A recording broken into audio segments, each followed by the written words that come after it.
Good evening. It's 5:01 and the regular session of the Planning Commission, the City of Lancaster. Please come to order. Tonight, our invocation will be offered by Vice Chair Hall, and the flag salute will be led by Commissioner Harvey. So if you'd all please stand.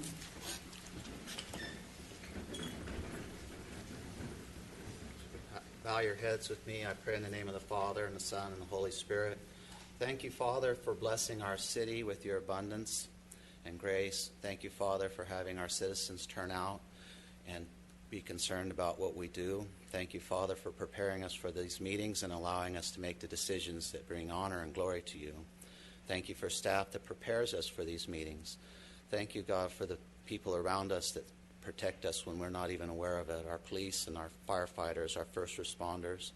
Thank you for our soldiers and their families that protect us. Lord, I pray in your name that you look out for us and watch over us tonight. In the name of the Father, and the Son, and the Holy Spirit, amen. Please remain standing and join us as we honor the flag of this great nation. I pledge allegiance to the flag of the United States of America and to the republic for which it stands, one nation under God, indivisible, with liberty and justice for all. Thank you. Another roll call, please. Diana Cook, absent. Cassandra Harvey, present. Drew Mercy, Present. King Moore, Present. Sandy Smith, Here. Randy Hall, Here. and James Boats. Here. We have a quorum. Commissioner Cook is excused tonight due to an illness.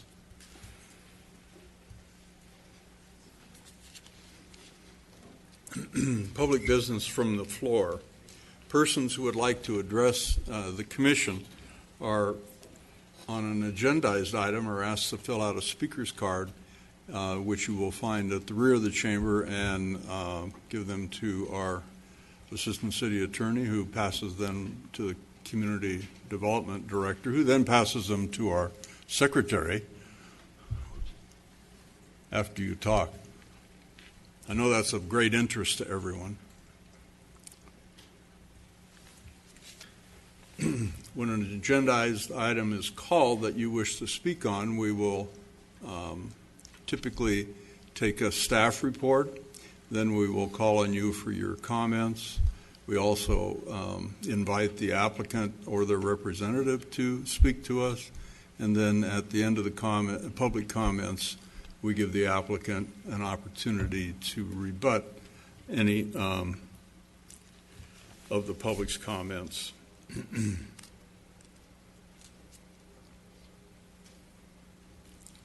Tonight, we're going to move two items, item number 4 and item number 5, to the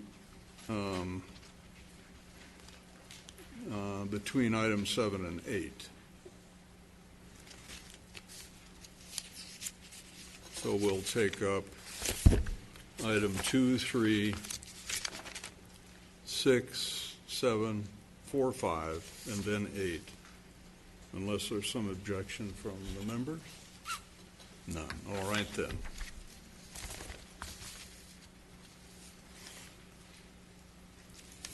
We've received tonight a number of items, both electronically and written,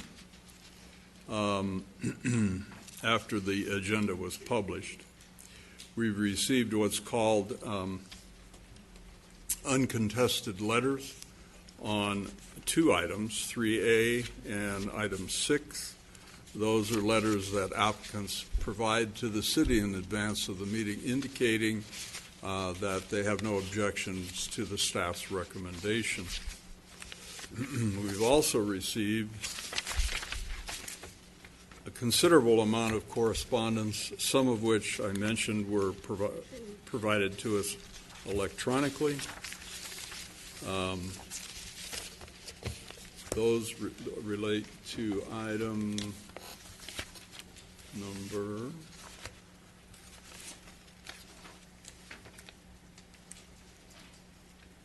7. Those are two pieces of correspondence that we received. We also received a number of pieces of correspondence on item 4 and 5, which we received just before we all sat down here. Obviously, we haven't had a great deal of opportunity to review those. So in future, folks that like to correspond with us, typically it gives us an opportunity to review them in advance, not 5 minutes before the meeting starts, just as a point of information for people.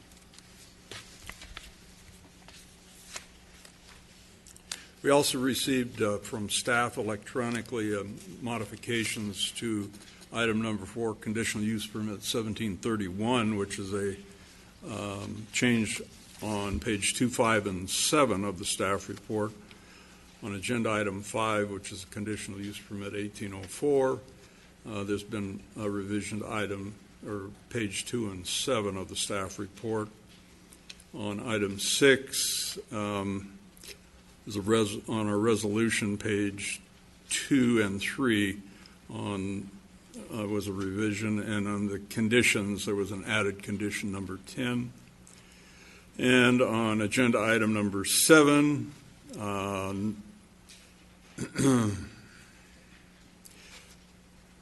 there were revisions to items 1 through 10 on the mitigation monitoring program.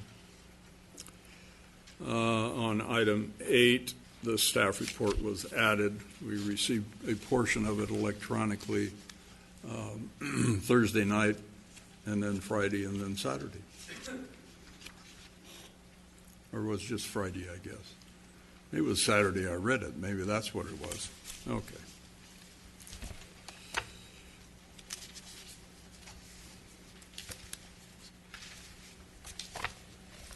All right. So, first item, action item for us tonight is approval of the minutes of the regular meeting of July 16th, 2018. You have a motion, please? I move that we approve the meetings of the regular meeting July 16th, 2018. Thank you. Please second. Thank you.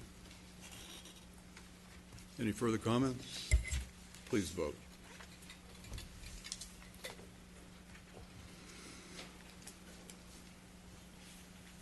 Motion passes 5-0. Are you using your outside voice?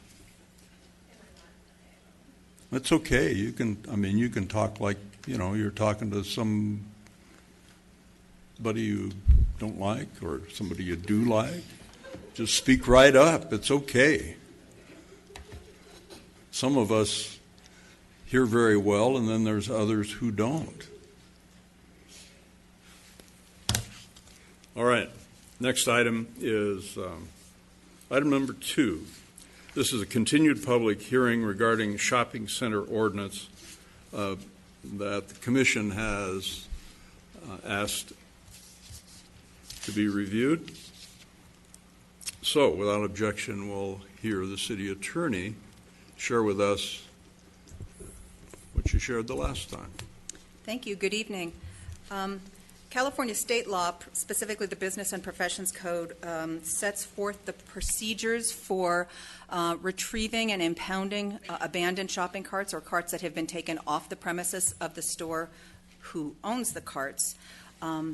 And a local jurisdiction may adopt an ordinance to implement those state regulations with a certain amount of notice. If we find a shopping cart abandoned somewhere on public right-of-way or even private property, we can notify the store owner, give them 72 hours to retrieve it themselves. If they don't, then we can impound the cart and charge the shopping cart owner for the retrieval and impoundment of that cart until such time as they pick it up from us.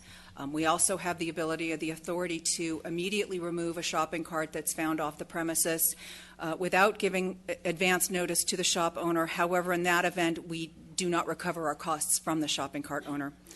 In addition to the requirements under state law, local jurisdictions are authorized just by virtue of the fact that the state law is silent about it in terms of adopting an ordinance that requires, that basically puts the responsibility for maintaining your shopping carts on your premises back onto the shopping cart owner. And so that's what the bulk of what this ordinance is intended to do, is to put the responsibility back on the store owner to have a retrieval system on the premises. In other words, either an electronic barrier around the perimeter of the property to have, for example, employees in the parking lot to retrieve the carts when shoppers are done with them, whatever their methods are. We're also requiring stores to contract with a shopping cart retrieval company or to implement their own internal shopping cart retrieval. Currently, the city has a contract with a retrieval company, and we have been absorbing that cost for a number of years. Until the beginning of this fiscal year, we were paying $3.50 a cart. As of July 1, that went up to $5 a cart. So that's a fairly significant amount. It's about $20,000 or so a year on average. We did, after first introducing the ordinance to you, we were requested to try to meet with some of the stores and get their feedback and find out what their concerns might be. We did send a notice out to both the property owners and the store owners of about 40 locations, invited them to a meeting here in council chambers. We had representatives from 2 locations. They had a couple of questions, but no concerns about the ordinance itself. So it seems that at least there's some acceptance that this is what's going to be happening. For existing stores, if the ordinance is approved, you recommend it to council and council adopts it. Once it becomes effective, existing stores operating at the time the ordinance is effective will have sort of an amortization period, if you will. They'll have about 3 months to submit their retrieval and containment plan to the city for review and approval. And new stores will just need to submit that, and that'll go under some sort of director's review. I think that's the gist of it, unless there are any questions. So how much is it going to save the city per year? Well, I don't know.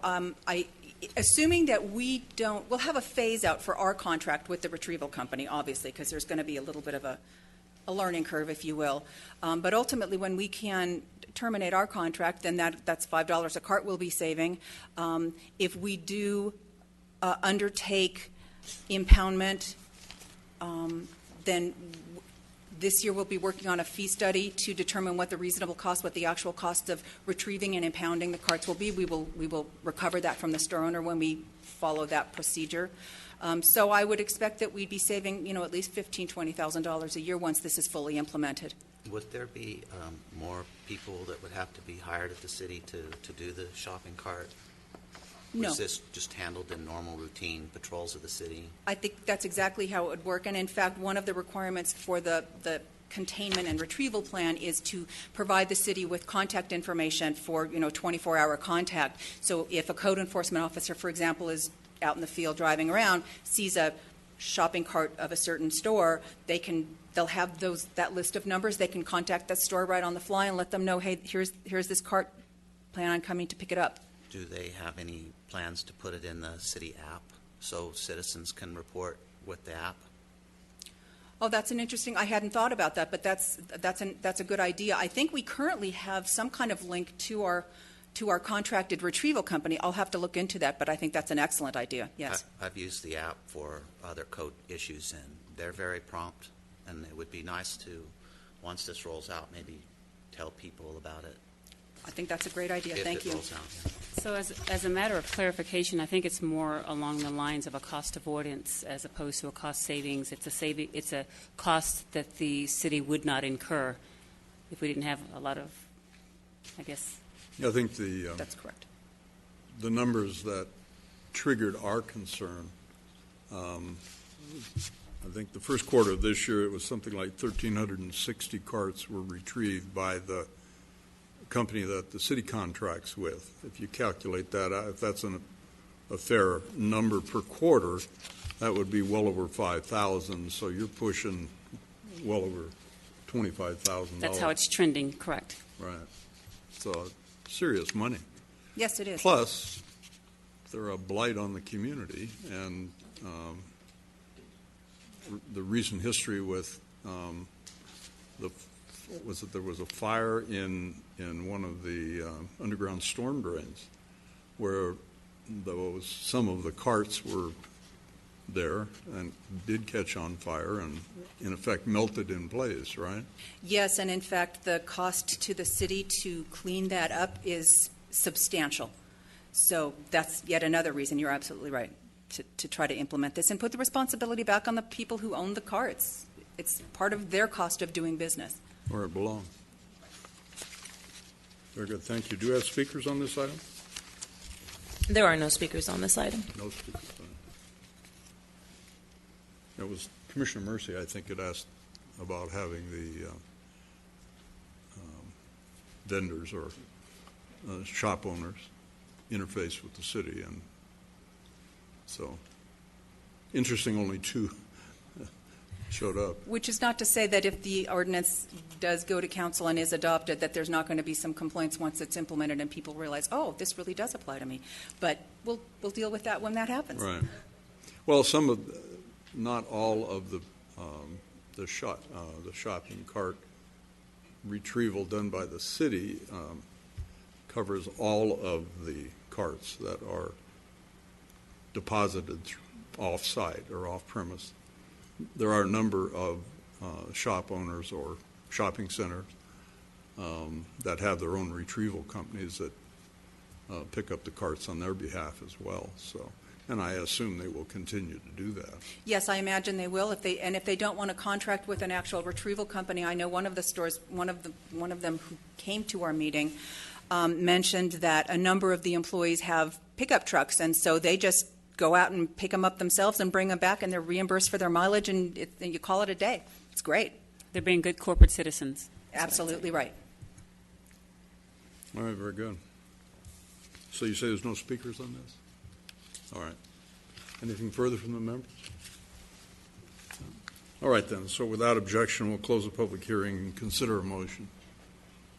I move that we adopt Resolution 1815, recommending to the City Council approval of amendment Chapter 18, Health and Safety of the Lancaster Municipal Code by adding Chapter 8.62 relating to shopping cart containment, retrieval, and abatement. I second. Thank you. Further discussion? Please vote.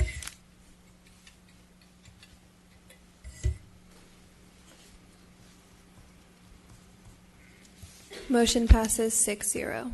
Thank you. All right, we have now item number 3, which is a new public hearing. So without objection, the public hearing is open on 3A, tentative tract map number 66620. Do we have speakers on this item? There are no speakers on this item.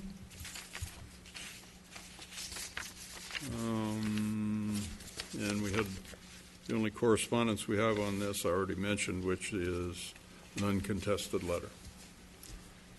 All right. Anyone care to his staff report? No. We'll waive the staff report then. And any comments from anyone? Just that it's the last and final extension. Is that I correct? believe so, yes. In that case, I don't need to hear staff report. Is that correct? That's correct. All right, thank you. All right, then. So without objection, we'll close the public hearing and consider a motion. Move staff recommendation. Thank you. Second? Thank you.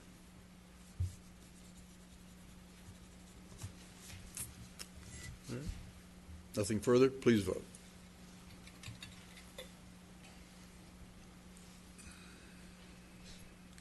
Motion passes 6-0. Thank you. All right, then, item 6.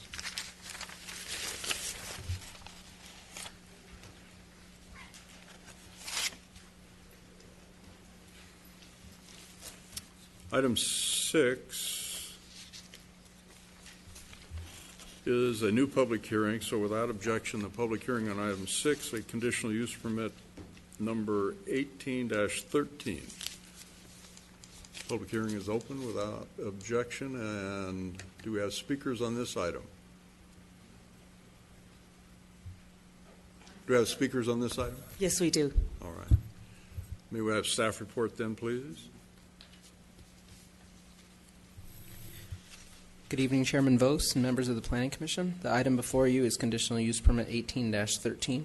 The applicant is requesting Type 41 alcoholic beverage control license for on-sale beer and wine live entertainment for Sammy's and Carlos Cafe. The subject property is located at 42101 Sierra Highway in the light industrial zone. Sammy's and Carlos Cafe is an existing restaurant in a 2,345 square foot building and will serve food at all hours the establishment is open for business.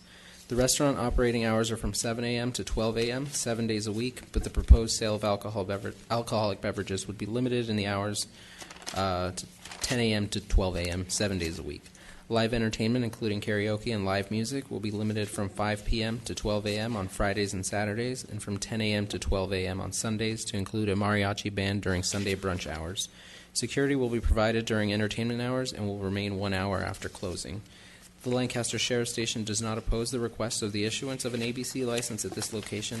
However, they provided the recommendation that sales and service and consumption of alcoholic beverages be permitted between the hours of 11 a.m. and 12 midnight.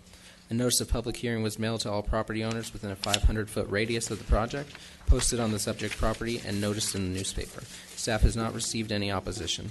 Staff recommends that Planning Commission adopt Resolution 1826, approving conditional use permit 1813, a request for Type 41 license for Sammy's and Carlos Cafe, located at 42101 Sierra Highway. This concludes staff's presentation. Applicants available for any questions. Thank you. We have speakers? Christina Ong.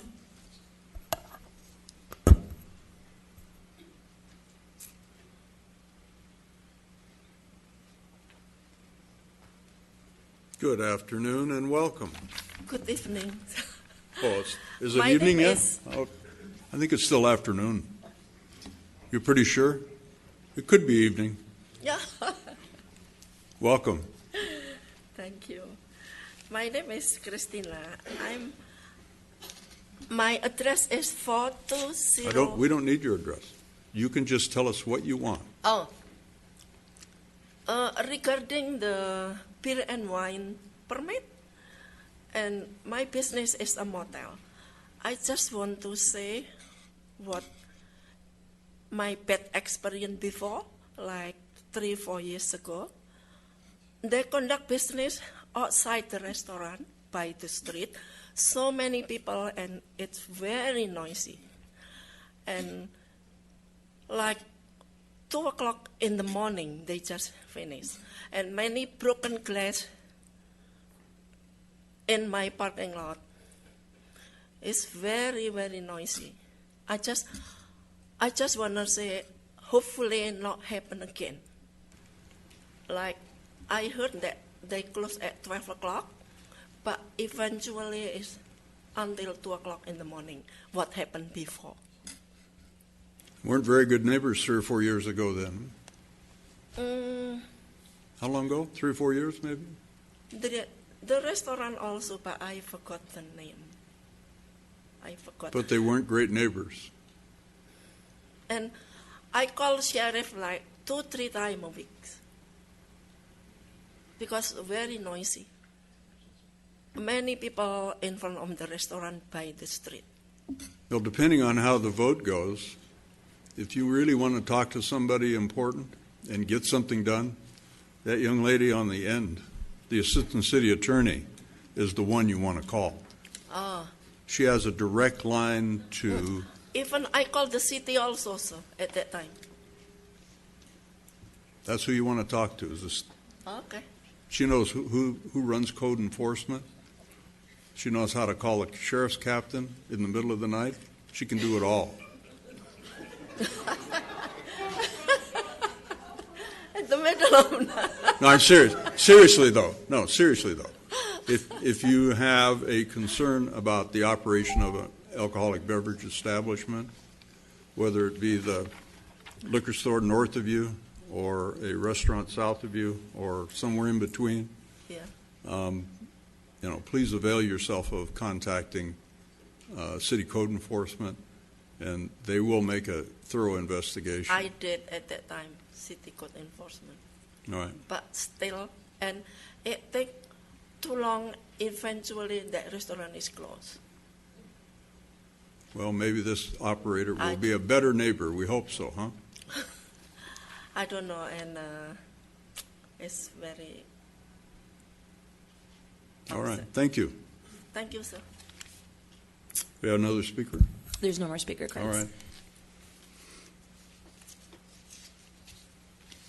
Just to answer her concerns, staff, there's conditions. Did you want to describe some of the conditions that would cover some of her concerns? Sure, there are a few conditions that address. Let's see,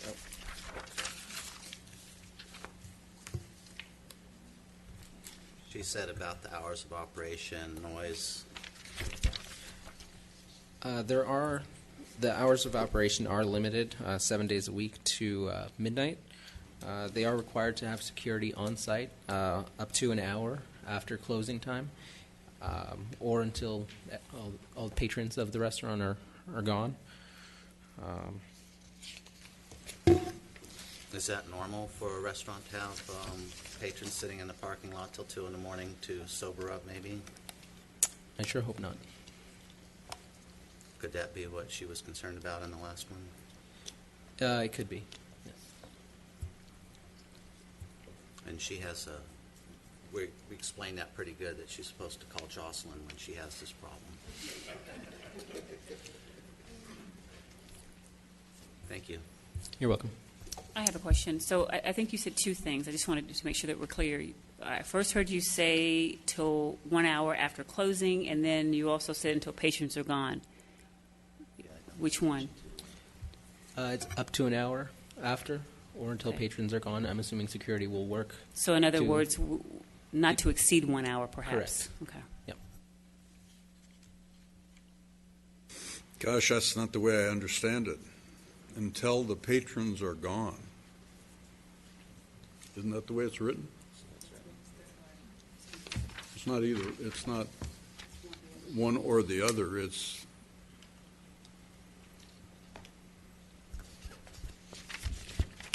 Chairman Bose, staff can modify that condition so that it makes it a little bit more restrictive. No, not to exceed 1 hour after closing. And ensure that all patrons are gone. That would be nice. all right. Thank you. Anything further? All right then. Would the motion include the modification or just as modified? Can if you want. So we'll close the public hearing on this and consider a motion.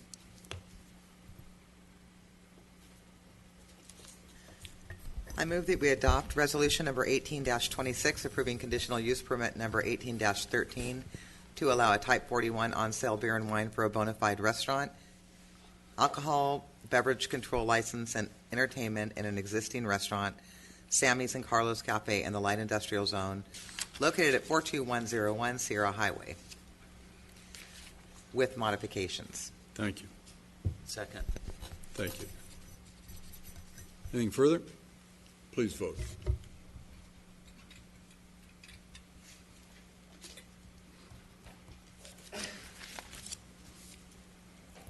Motion passes 6-0. Thank you. Next item is item number 7, which is a public hearing on tentative tract map number 61733. So without objection, the public hearing is open on this. However, Ms. Magana, I do not see a uncontested letter on this. Is that right? The applicant just brought one to the meeting and just submitted it. Dandy. All right, thank you. All right, do we have speakers on this? Yes, we do. There are 2 speakers on this item. Okay. So may we have a staff report then, please? Ms. Magana. Good evening, Chairman Vose and members of the Planning Commission. The item before you is tentative tract map 61733 to allow for the subdivision of 18 single-family lots in the semi-rural residential zone. The proposed project is located at the northeast corner of 27th Street West and Avenue L4. Tentative tract map 61733 was previously approved and expired on July 18, 2015. A grading permit was issued on June 12, 2007. Therefore, the site is already graded. Staff received 2 comment letters regarding concerns to traffic and drainage, and staff is available to address any of those concerns. In conclusion, staff recommends that the Planning Commission adopt Resolution number 1827 approving TTM 61733 to allow for the subdivision of 18 single-family lots in the semi-rural residential zone. Thank you. I mentioned earlier we received some correspondence on this particular item, one from a Mr. Stafford, a neighbor, and one from Mr. Deal, a neighbor.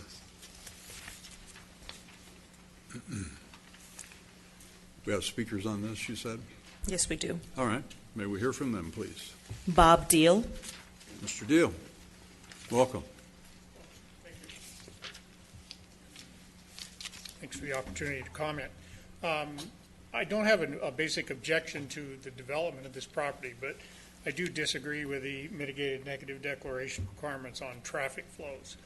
I live on L4, and this is going to become the default exit for this housing tract. There's another exit via L2, which takes you up to Avenue L, which is a very busy intersection. And I believe that's going to discourage people from using that exit, so they're going to flow down L4 or some other side street over there.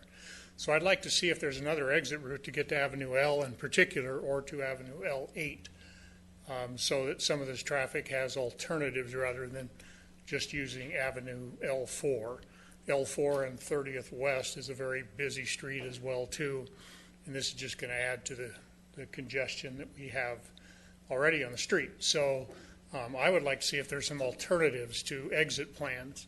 For the people on Avenue L2, the signs that you put up there, they didn't get a sign at the end of their street. They're likely in for shock because it's basically a cul-de-sac now, and it's going to become an exit route to this track. So it's really not an exit or a cul-de-sac, Mr. Deal. It's a dead end. It's a dead end. You're right. Because the subdivision, the Harris tract that you reside in, if you live on the north side of L4,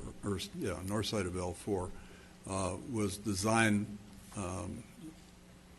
to serve properties to the east as well as to the north in that very similar street pattern. We'll ask the city engineer to comment further. Did you have anything else you'd like to add? No, I just I think the effects would be less than significant with some mitigation, but right now I don't care for the traffic patterns the way it'll probably go. Your preference is nobody drive on the street except the folks that live there now. Just me. Got it. No, no. Kidding aside, I mean,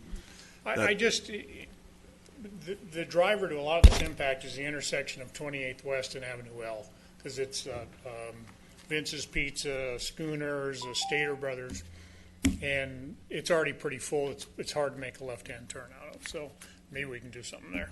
All right, very good. Thank you, sir. You're welcome. Next speaker, please. Sue Jurgensen.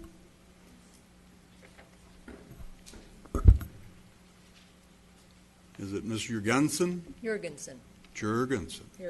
Or Jurgensen, depending on how far north we came from, huh? Exactly. And welcome. Thank you. Thank you. Take your time.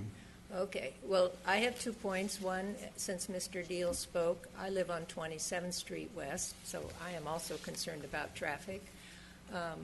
Where I live, there are no houses on the other side of the street, so the street isn't as wide as it is further down south on 27th where there are houses on both sides.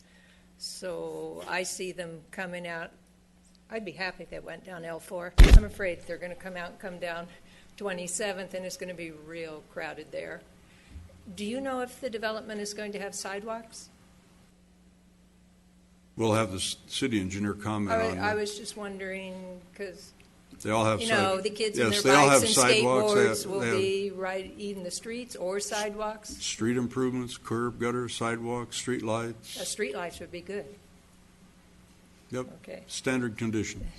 My other point is, I just was wondering if Icon Properties is aware that they do have a homeless person living in that area now, and the way the land is graded, they have like a little ditch at the eastern end of the property, and he's in there. This is the third time he's been there. He was removed on April 25th or 26th for the second time by the police in handcuffs, and he is back, and it makes me very nervous to have him back because I don't know why they took him away in handcuffs in the back of a patrol car. And this time he's a little bit further north than he was. It was a little harder to see. He's brought in wood to make at least 3 sides around where he's staying. He has a large overstuffed chair like you'd have in your living room. And I just happened to go out there today just to check on him at 3 o'clock to see if he was still there, because someone had told me they thought maybe he had been removed, but at 3 o'clock today he was there, so I guess he hasn't been removed. I was told that Icon is aware that he's there and they have given permission to the sheriffs to remove him, but I just wanted to make sure. And I don't know if Mr. Shafti Nasser is here, just to know for sure. I don't know if he's over here or in the audience somewhere. I'm hoping they know he's there and really are going to remove him, because it makes me very nervous to walk through there. And a lot of kids come through, you know, on the way to school. But there are a lot of us out there walking our dogs, too. So that's all. All right, very good. Thank you. Thank you. Another speaker? No more speakers. All right.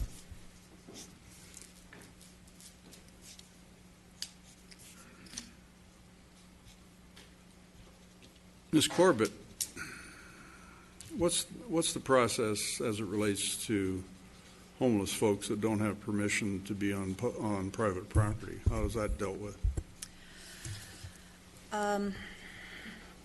Generally, if we know of an undeveloped property, particularly, that has been a magnet for transients, typically we try to contact the property owner, who's usually absentee, not local, and ask them to sign a letter of agency, which authorizes the sheriff's department to arrest anybody on the premises as being a trespasser. If there are people who are allowed on the property, then that letter of agency identifies who those people are. If there is nobody allowed, then anybody found on the premises is de facto a trespasser and can be arrested. I don't know what the sheriff's department policy is, and I would hate to try to speak to that, because I know that I don't know what their procedure and their practice is. Internally at the city, the public safety department regularly, very regularly, goes to locations where we have historically had a lot of transient population. If there are new ones, if we get complaints of places that they haven't been before, we make sure the public safety gets those locations so they can go out to them. Pretty much at least 2 or 3 times a week, it's my understanding that personnel or consultants with the public safety department go make their rounds and see what's going on in those locations we know are problem areas. All right, very good. Mr. Neville, would you address the concern relative to traffic and street configuration, please?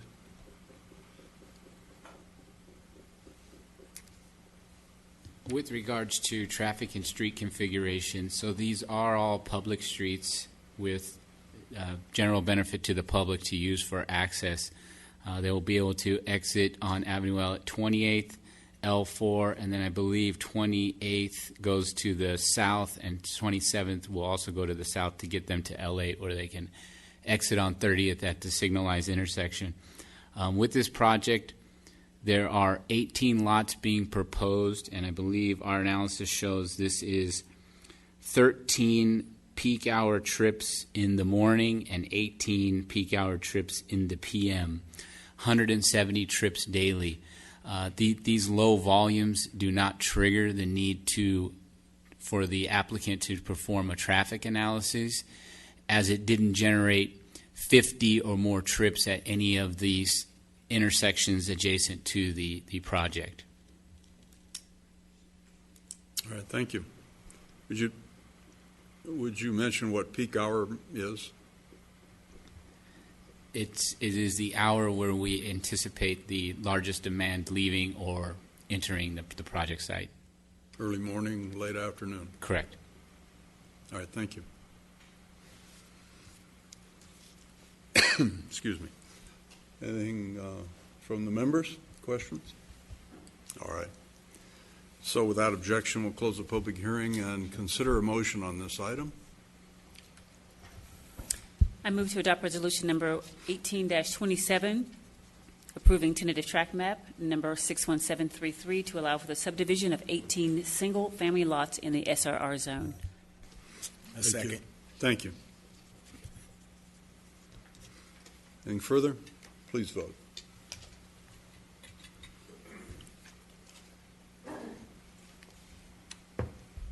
Motion passes 6-0. All right, thank you. I mentioned we'd take up 4 and 5 next. However, and the reason for that is Commissioner Moore has to recuse himself on this item. However, I overlooked item number 8, which is an amendment to the medical cannabis ordinance that I'm assuming you want to stay for. So we'll take up item 8 now. So settle yourself. Pardon?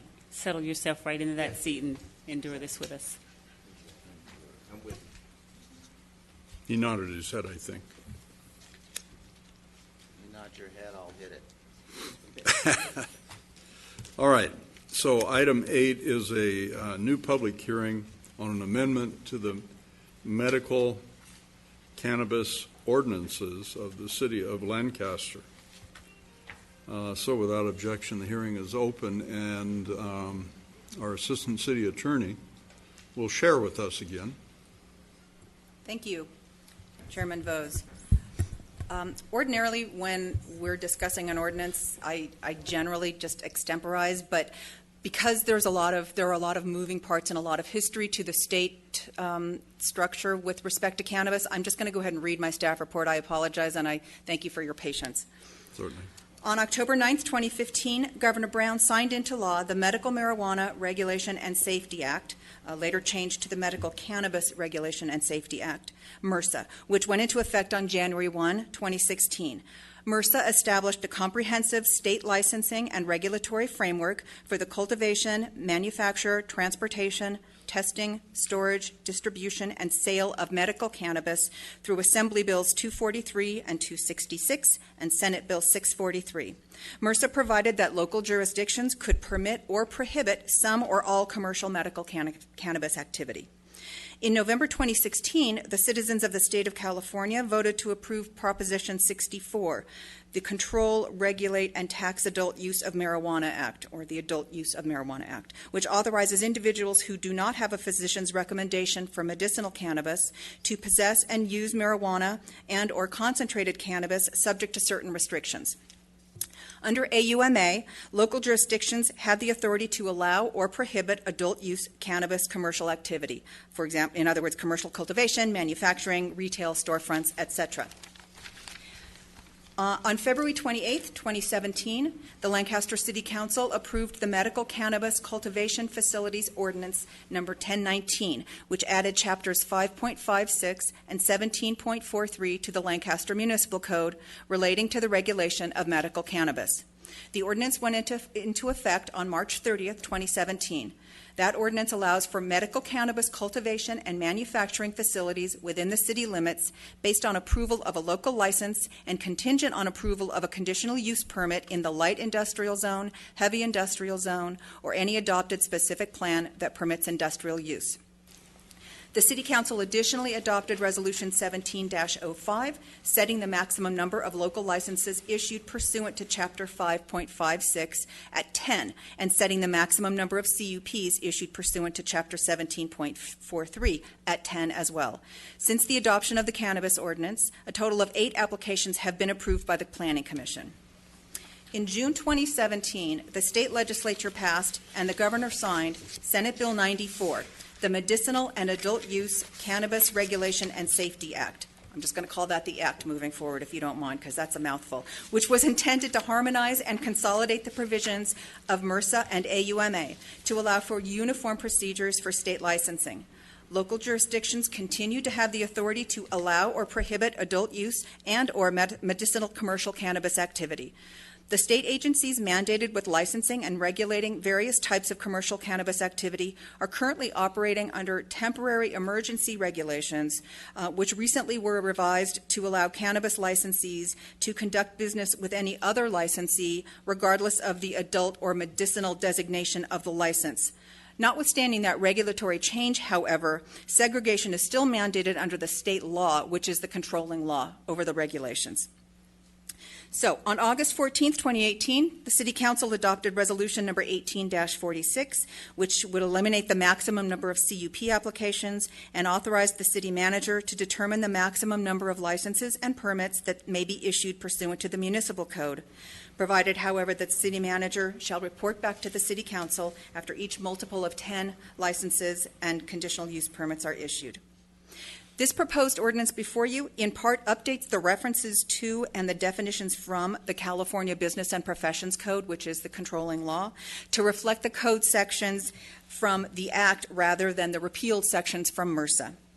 The definitions themselves remain the same. It's just the section numbers that are referenced that have changed. The proposed ordinance continues to prohibit all adult use commercial cannabis activity, dispensaries, or retail storefronts of any kind, as well as medical outdoor cannabis cultivation facilities, delivery businesses, and standalone distribution facilities within the city. The proposed ordinance continues to allow indoor cultivation and manufacturing facilities, the number of which is now subject to Resolution 18-46. The proposed ordinance also addresses possible facilities that are multi-section, that is, a facility that consists of multiple suites or units, each of which is rented or leased to a separate tenant. The ordinance incorporates the licensure and approval requirements for tenant licenses in addition to the primary. The operator of either a standalone or a multi-section facility is still required to apply for and obtain a primary license. The proposed ordinance also would allow for primary and tenant licensees to engage in self-distribution of cannabis and cannabis products, provided that the distribution is solely for the purposes of procuring, selling, and or transporting the licensee's own cannabis and cannabis products. The proposed ordinance would also allow testing laboratories to operate in the city with a general business license, provided the laboratory has all requisite state accreditations and licenses. That's my report. I'm available for any questions. You can bet there'll be some. I have a question. So the warehouses that we've already approved, is with this being added to it, would that mean they can open up a storefront at their facility, or is this something separate? Storefronts of any kind are still prohibited. Okay. Medicinal, adult use, or anything. No dispensaries, no stores. Okay.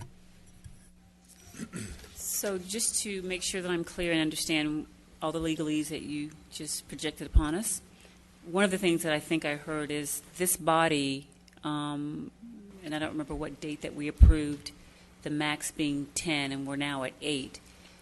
This will now preclude the initial ordinance that we set up with the max being 10. This now is in groups of 10, right? So it's sort of... Well, just a point of clarification, Commissioner. When the Planning Commission discussed the original ordinance, I believe that a number of CUPs was discussed. However, that was never part of the ordinance. That was done by resolution by City Council. So I believe that your recommendation that it be capped at 10 was part of what informed the City Council determination, but it was actually not part of the ordinance itself, just to clarify. Okay, thank you. So we're leaving up the numbers to the city manager for however many medical cultivation facilities, he can now decide in multiples of 10. Subject to council approval. Beyond that, yes. So why couldn't we have him then allow him to do all the other stuff that we're restricting? Adult use, storefronts, how come we can't give him all that power with this ordinance too? City Council was very clear when it adopted the original ordinance that it was for medicinal purposes only. We have not been directed by City Council to change that, and so my direction is that we are keeping it at medicinal. It was made very clear in the council meeting when the ordinance was first introduced that there would be no storefront, there would be no retail in the city. So those were my marching orders as we moved forward with revising the ordinance. That's, of course, subject to any motion that's approved here that might change that, or anything at City Council that might change that. That was restated at the last City Council meeting by the members present. However, one item that was discussed at that meeting had to do with the modification of the resolution that was before the City Council relative to changing the process, allowing the city manager to periodically report back at 10 or cycles of 10, I guess you would say. However, there was another issue raised, which isn't in your staff report, talking about the mayor must then make a positive or negative finding individually, or the vice mayor, depending on whether the mayor is available, to approve each and every one of those successive licenses. Is that correct? That is my understanding from the city attorney. I'm afraid I was not at that council meeting, so I did confer with the city attorney, and it is my understanding that that was a revision made at the meeting. So, given that discussion and amendment to the ordinance or the resolution which promulgated this activity tonight, wouldn't it be prudent then to include that requirement and that language within these Section 5 and Section 17? Respectfully, no, I don't think so, for the same reason that we're not talking about numbers of CUPs and numbers of licenses in the ordinance itself. I'm not talking about numbers. I'm talking about process. And it clearly identifies the city manager as being the approval and periodic reporting to the city council. Wouldn't it be in the same vein? The review and approval process is also not codified. The ordinance authorizes the city manager to promulgate regulations to implement the application process and the review and approval process. So those regulations, from how you submit an application through how it's reviewed and how it's approved, that is all part of the administrative policies and procedures that were promulgated subject to the ordinance. Again, because those may be more subject to change as we work through a process and realize what works and what doesn't work, typically we don't codify those. We do those just by regulations or by policy procedure manuals. And that discussion was across the floor from the city attorney and the mayor, and it was clear to me, sitting on the dais and listening to the conversation and the interchange between the two, that he definitely wanted it in the resolution, not in regulation.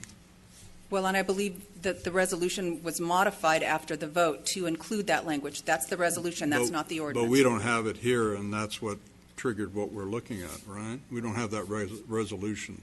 No, I don't have a copy of the resolution, I'm sorry. Okay. Well, maybe we should have that before we make a decision on this, to make sure we're perfectly clear. There's no point in going through the process and then having it either sent back or modified at the next level. Sounds like a plan to me. You know, given the background of this whole process, originally we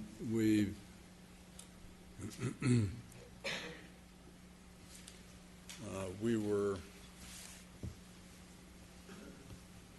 I won't use the word sold, I will use the word encouraged by representatives of the cannabis cultivation industry to take up an ordinance and to allow the process to take place within the community. So far, 8 licenses have been awarded. The ordinance we originally worked on and recommended the City Council was subsequently modified, which is clearly the purview of the City Council. I mean, they're the ultimate adopters of any ordinance, certainly. However, for some of us, we were concerned about all the work we did and how it was modified. Subsequent to that, the regulations have been changed to allow multi-tenant, in effect, sublicenses, which is different than what we all talked about a year and a half, 2 years ago. So what we have before us is a whole new ball game. And you've spent a lot of hours putting together all of this information and redlining it all for us. And it's very clear on what the intent is. Whether or not our colleagues agree that that's an appropriate modification to our existing ordinances and to recommend it to the City Council, we will find out. Chairman Vos, I'm sorry to interrupt. Mark Bazigian, the city manager, is here. He may be able to shed a little more light on his understanding of what the direction was with respect to the new resolution. As I say, I'm sorry I wasn't at that meeting, so I'd be giving you third-hand information. I think that Mr. Bazigian can probably help a bit if that's of interest to you. I'd like to see the resolution itself, how it's written. That's recollections are recollections. I have a recollection. It may not be correct. I'd like to see the resolution. Very well.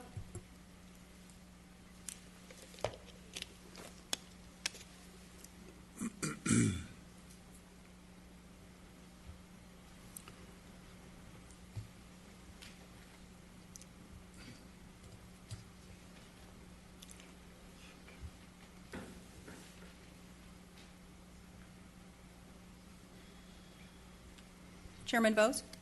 Yes. We can do one of two things. If we could maybe take a brief 5 or 10 minute break, and staff could go into the computer and pull out the resolution and bring copies to you for you to look at now, or we'd have to obviously then continue this to the September meeting. We're in no great rush.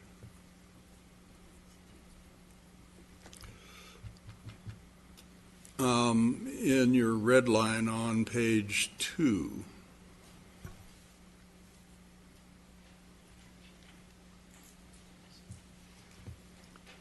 under the definition of cannabis cultivation facility, it talks about after the last comma, or that does all or any combination of those activities. So reading that would mean a single activity or multiple activities would define a cannabis cultivation facility. Yes, that's the definition right out of the cultivation part, is right out of the Business and Professions Code.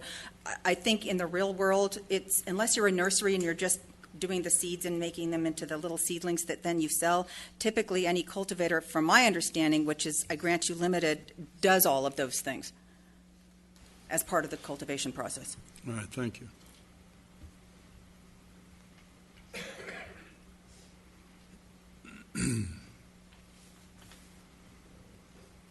Forgive me, but there are a number of pages that are highlighted here, and I have to scroll through them to find them. On page 7,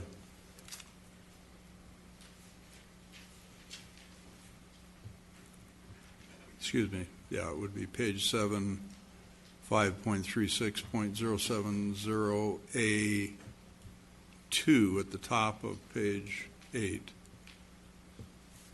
It ends all officers and or directors. So given that language, would there be any chance that an organization that, or a group, individual or otherwise, who applied for a license, that a might call him a silent partner, or otherwise, could be involved financially, but not identified and not subject to the oversight in this language? Is there any risk at all? We have taken every precaution that we can to make sure that we're drilling down into the ultimate individuals who are responsible for the operation, who are financing it. So if as part of the application package, an applicant needs to provide us information or documentation sufficient for us to make the determination that they have the financial wherewithal to float the business until it becomes profitable, because otherwise there's no point in going through this. And any managing member or manager or officer or director of a closely held corporation, for example, like we're not going to make Wells Fargo do live scans, obviously, but if their financing is coming from an individual or from a small group of some sort, all of those people also have to undergo the live scan. We do the background check. Now, is it possible that an applicant is not going to be fully truthful or disclose every single person who might be involved in the financing? It's possible, I suppose.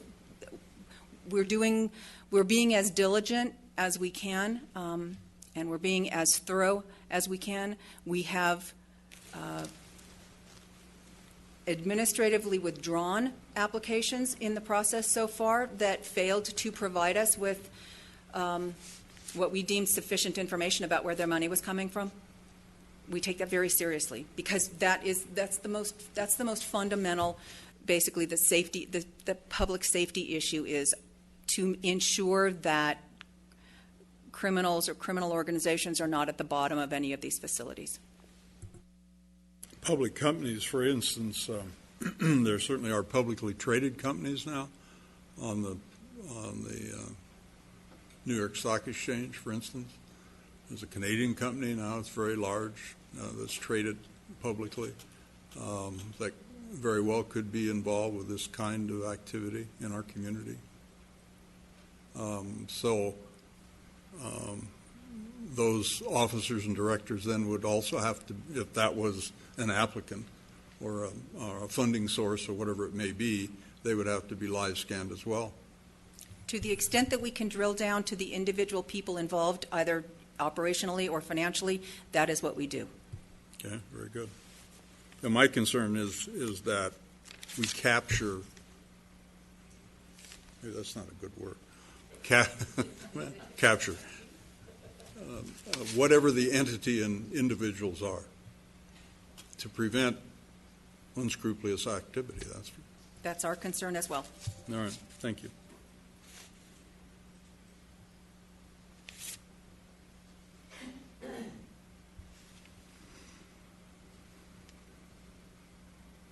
So paragraph 3 in that same section talks about a notarized letter of the primary licensee stating the tenant applicant shall be authorized to occupy. So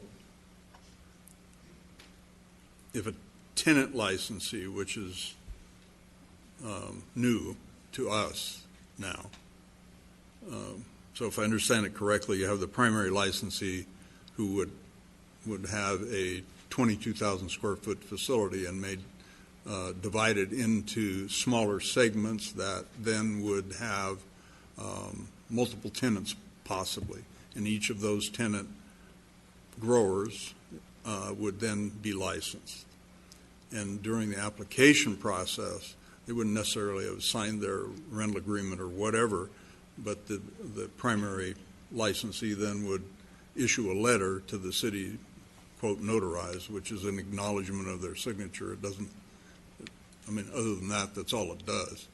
So, I mean, it's whatever. It's better than a made-up signature? Well, I don't know. Who knows? So that then that primary licensee issuing that letter is, in effect, indicating the tenant is his potential tenant, and you may process him or her or it as an applicant. Yes, that's correct. In fact, that mirrors the a document that is part of the CUP application for any kind of CUP, wherein the owner of the property, if the owner is not applying for the CUP, his or her tenant or lessee is going to be applying for a CUP, then there's a form that the property owner signs indicating that they are acknowledging and agreeing that this person can apply for the CUP. We modified that form for the cannabis implementation to specifically call out that the property owner is aware that the applicant is applying to operate a cannabis facility. So we're just trying to mirror that same sort of process. Okay. On page 11, section 5.56.090.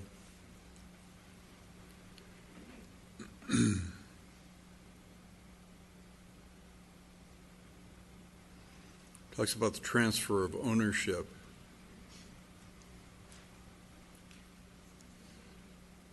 So the added paragraph B is new? Yes.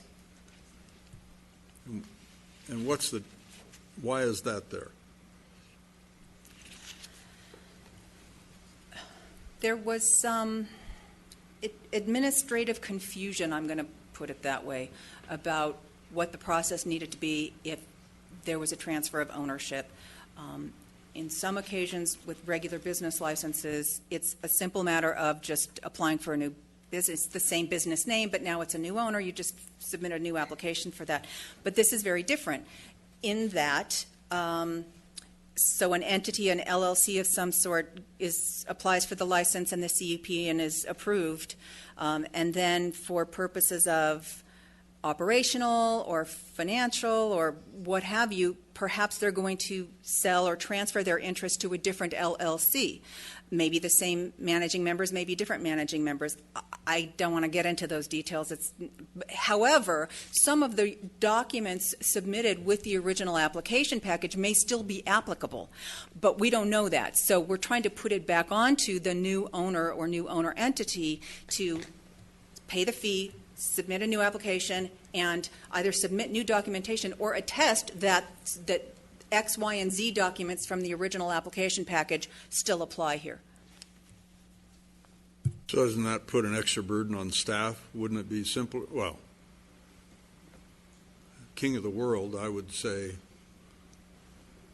recreate the entire package and submit it. Thank you very much. We shouldn't be jumping through our hat to accommodate an applicant. I don't disagree with that. However, actually, frankly, the burden on the review committee of a handful of city staff would be much greater if we made them apply all brand new when we've already seen 20 documents that maybe are still applicable.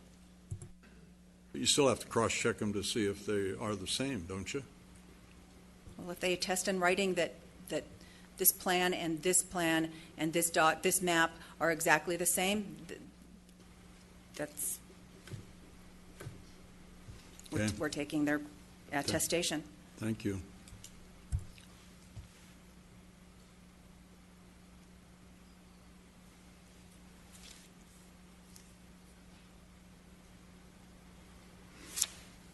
On page 13, 5.56.130B. 130 what, sir? 130B.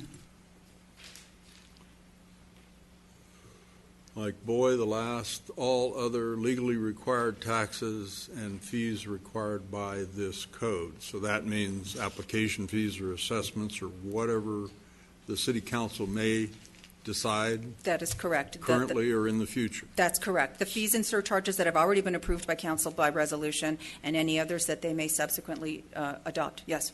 So if So if this a modification goes before the city council, they approve it, then the existing licensees are subject to the new ordinance. Yes.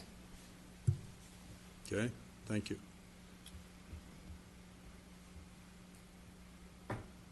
Page 18, 5.56150C.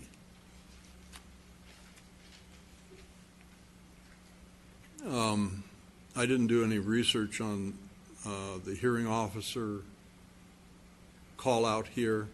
I don't know if there's other statutes that require or that allow for hearing officers. This calls for an independent hearing officer, so that would not be a city employee. It would not be an elected official, an appointed official. It would be what? We have in the past used retired deputies. There are professional consultants who do this kind of thing. Yes, not a city employee, not an elected official, nobody affiliated with the city per se or with any kind of a financial interest, if you want to put it that way, in the city. That's correct. Okay. And then it also goes on to talk about the final adjudication, right, on paragraph H. Yes. And just clarification, this is the appeal of the license. The appeal of the CUP still goes before, would still go before city council. Yeah, but that's under 17. The different chapter, yes. Right. However, well, let's see. Yeah, but our decision can be appealed into the city council under the CUP, right? Exactly right, yes. Okay.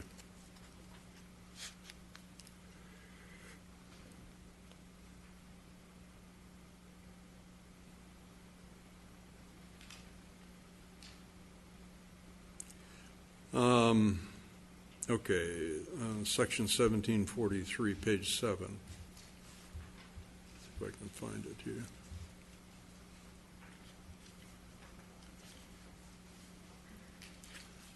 On page 7, in your strikeouts,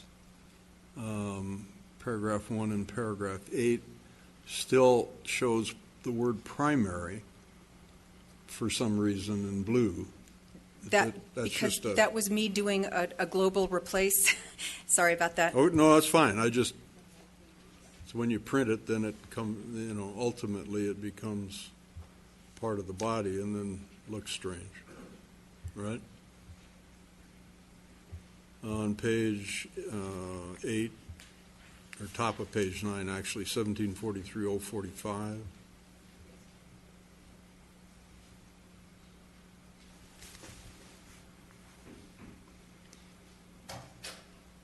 So Commissioner Moore was talking about the non-medical commercial cannabis activity of any kind. That is correct.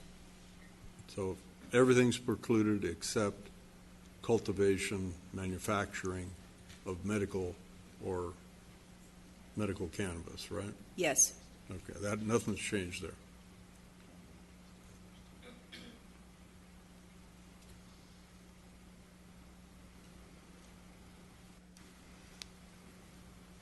In the 5 sections, and I wrote this down and then didn't mention it. In the definitions, we don't define a conditional use permit because when I read it, I saw conditional use permit, but it wasn't capitalized, okay? In section 17, which covers conditional use permits, we know what that is. Is there any reason to define it in the 5s? We certainly can add a definition if that is something the commission desires. So that's what I'm asking. Is there any reason to do that?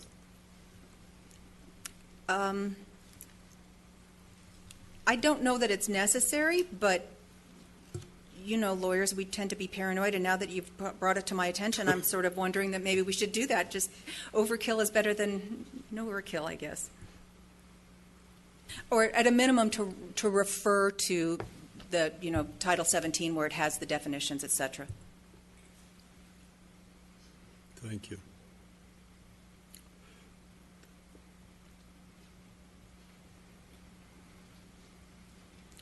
So under 1743-060 talks about the primary licensee is the conditional use permit applicant, recipient, if you will. The initial primary licensee will be the same person or entity who applies for the CUP. Right, but not the tenant. So there's no hearing before this commission or anybody else other than administrative oversight for tenants. That is correct.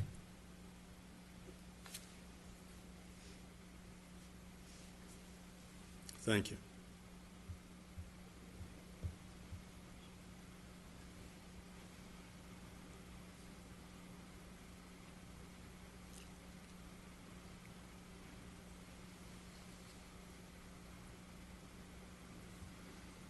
So in the application section, the next section on page 11, you've added a paragraph, E like Edward. So the application for a conditional use permit, then, the primary has to give a statement for the conditional use permit for our public hearing if they're going to have tenants. However, what happens when an existing operator who didn't apply and didn't fill that out and didn't tell us they were going to have tenants? They have to come back and have modifications to CUP under the new ordinance? No, I don't think so. The site plans that have been presented to Planning Commission with some of the previous CUP hearings did indicate that there were separate individual spaces. However, they didn't indicate whether, from our hearings, for all we knew, they were all one operator. And the ones we went and looked at were all one operator, if I'm recalling correctly.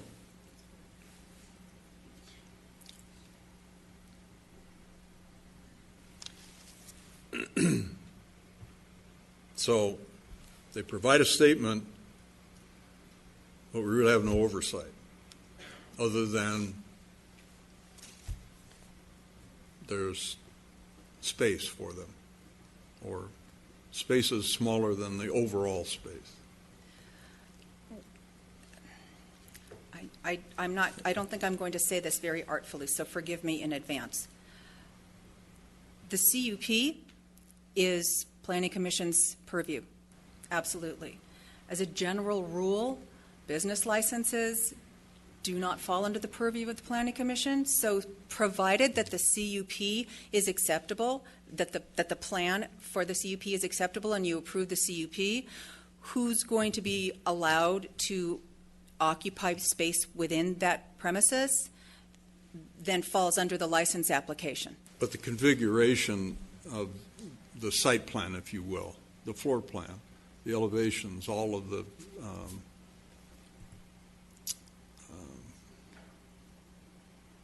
typical things we look at fall under Section 1740, right? That's correct, yes. So this is a new addition, but what I'm trying to figure out is what is the purpose administratively when it comes before us. I understand what verifying water source is.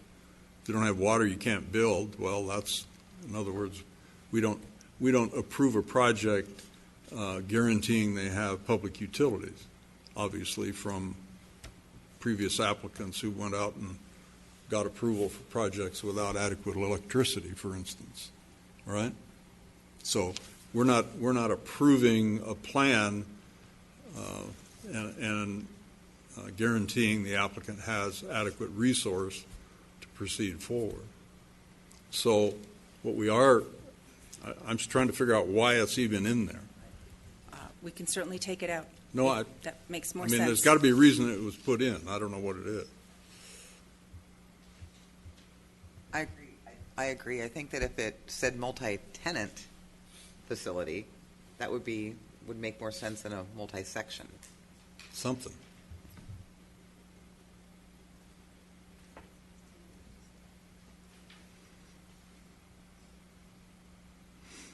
But there's also language in here, you can't make modifications to the facility without approvals.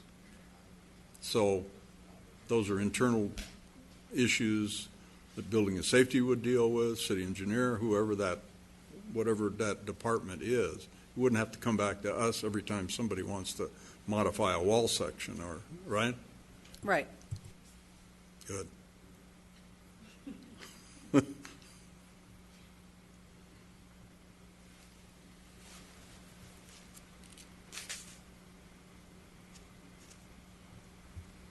Page 13.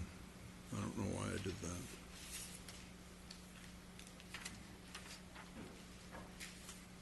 Yeah, there it is. That's why I'm talking about it, because I read it.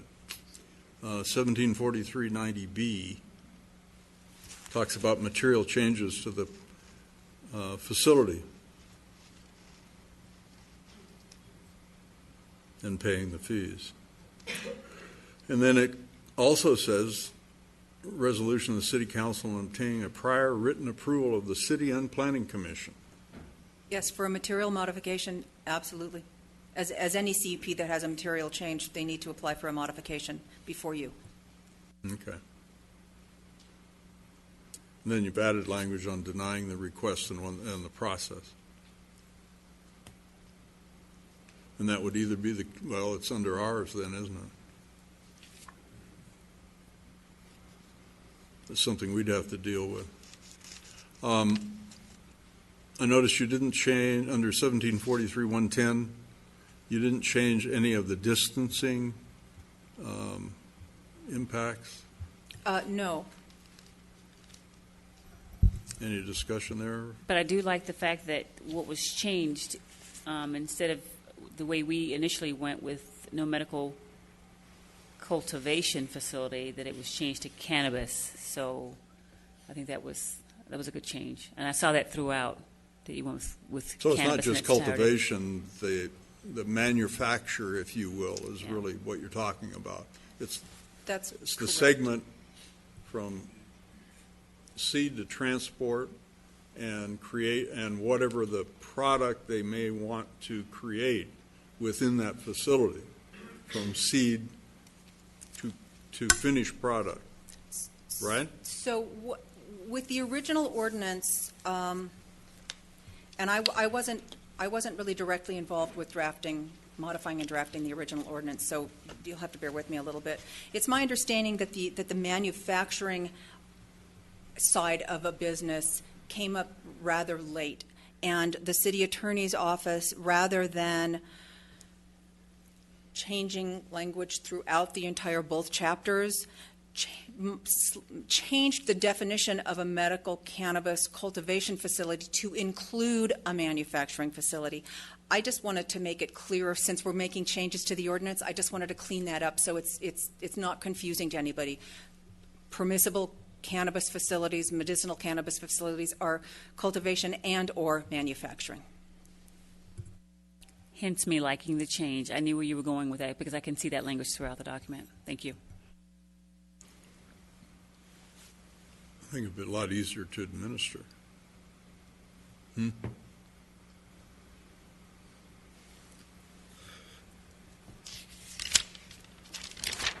These manufacturing facilities, would they be facilities that would concentrate the product? It could be a cultivator who uses his or her own product to do the extraction, the distillation, the concentration, and then either keep that in its form, which has names I don't remember, wax and things like that, that in and of themselves can be ingested in some way, or taking those concentrators or those extracted materials and putting them into something else, an edible or some other kind of a product. So the manufacturing can include the distillation, the extraction, the preparation of some other product, or the packaging of that, or any combination of those things. So could a medical manufacturer bring in other product from other cultivators and concentrate it? Yes. So we could essentially have product shipped in from other places? Yes. As long as it was medical. Yes. At least that's the way I read this. And we're going to determine that with tags, seed to sale. Yes. And regardless, unless the state Business and Professions Code, not the regulations, but unless the state law changes to completely eliminate the difference between adult use and medicinal, at the city level, we are requiring every single package, every single plant, every single everything to have an M designated label.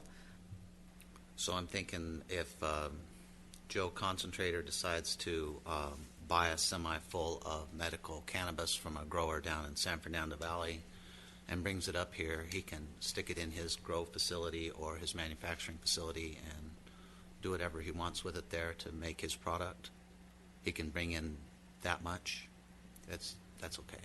Well, if a manufacturing facility is not also cultivating, they will have to procure the cannabis from someplace. It could be here in the city, it could be someplace outside of the city. Originally, I always thought this was just for our grow, but now it seems like we're going to be importing, because the concentration of cannabis takes a tremendous amount of it. Yeah, that's my understanding. But the assessed fee and the way the fee structures work, how would that be addressed, or would it be, or is that something we're not addressing? The import. The import of the cannabis itself is not subject to any of the fees or surcharges, but the manufacturing does have its own surcharge, which is 3% of the gross sales, which The gross wholesale sale. however that manufacturing facility is selling it, whether they're selling it to a wholesaler or selling it directly to a retail store down in Los Angeles or something like that, it's 3% of their gross sales. So, But it's a non-retail sale. it's a non-retail adult use sale. That's correct.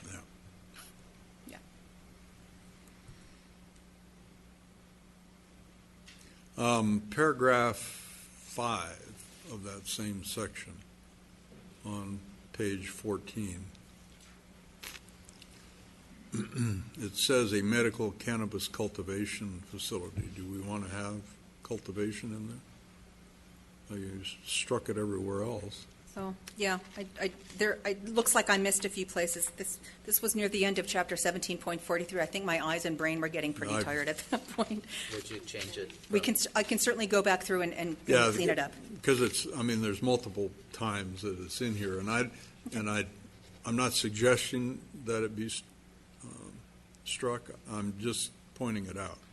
No, I'd rather it be consistent. For continuity, I don't know. Yeah. No, I appreciate the input. I will make that change. I'd like to be consistent throughout. And then you added on the last page, 1743, 190,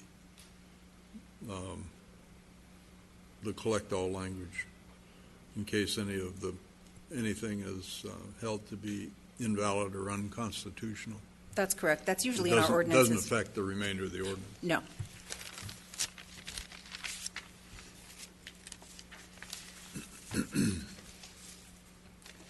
Anyone else have anything they want to add? I failed to ask if we have speakers on this. There are 3 speaker cards. Oh, okay. Also, Chairman Vos, staff was able to pull up the resolution from City Council if the commission is interested in viewing it. All right, thank you. All right, let's hear from the speakers then, please. David Paul. Mr. Paul, welcome.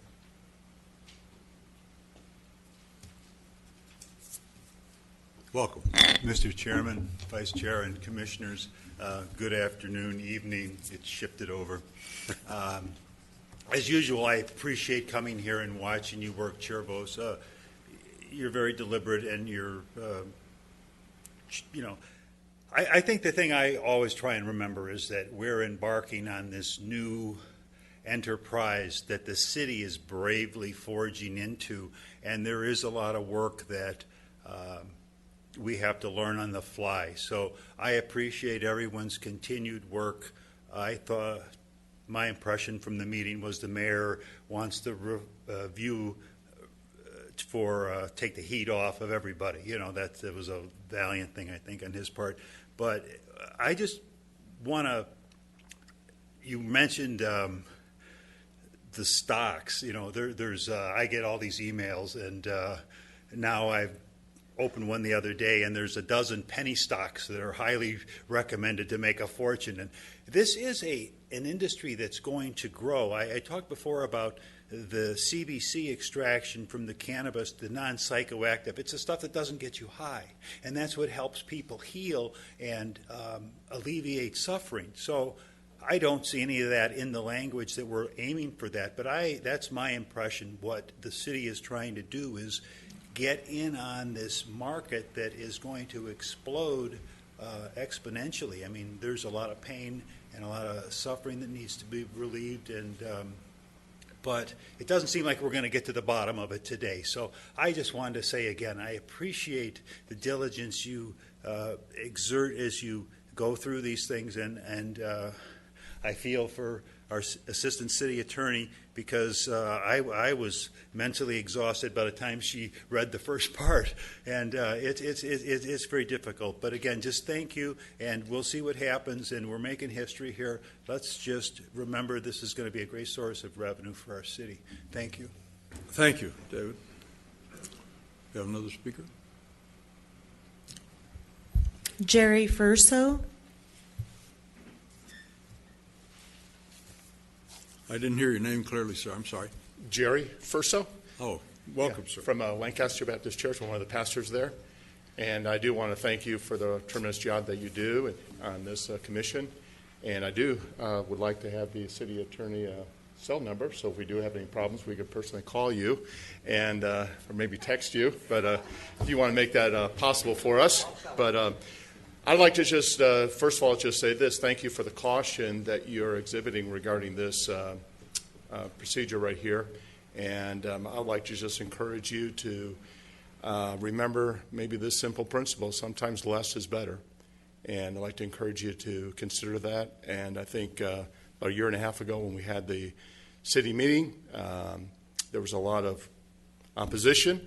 And I think it is a learning regarding this whole process. But I'd like to just encourage you to consider that. Less is better. Thank you. Thank you, sir. Another speaker? Sarah May.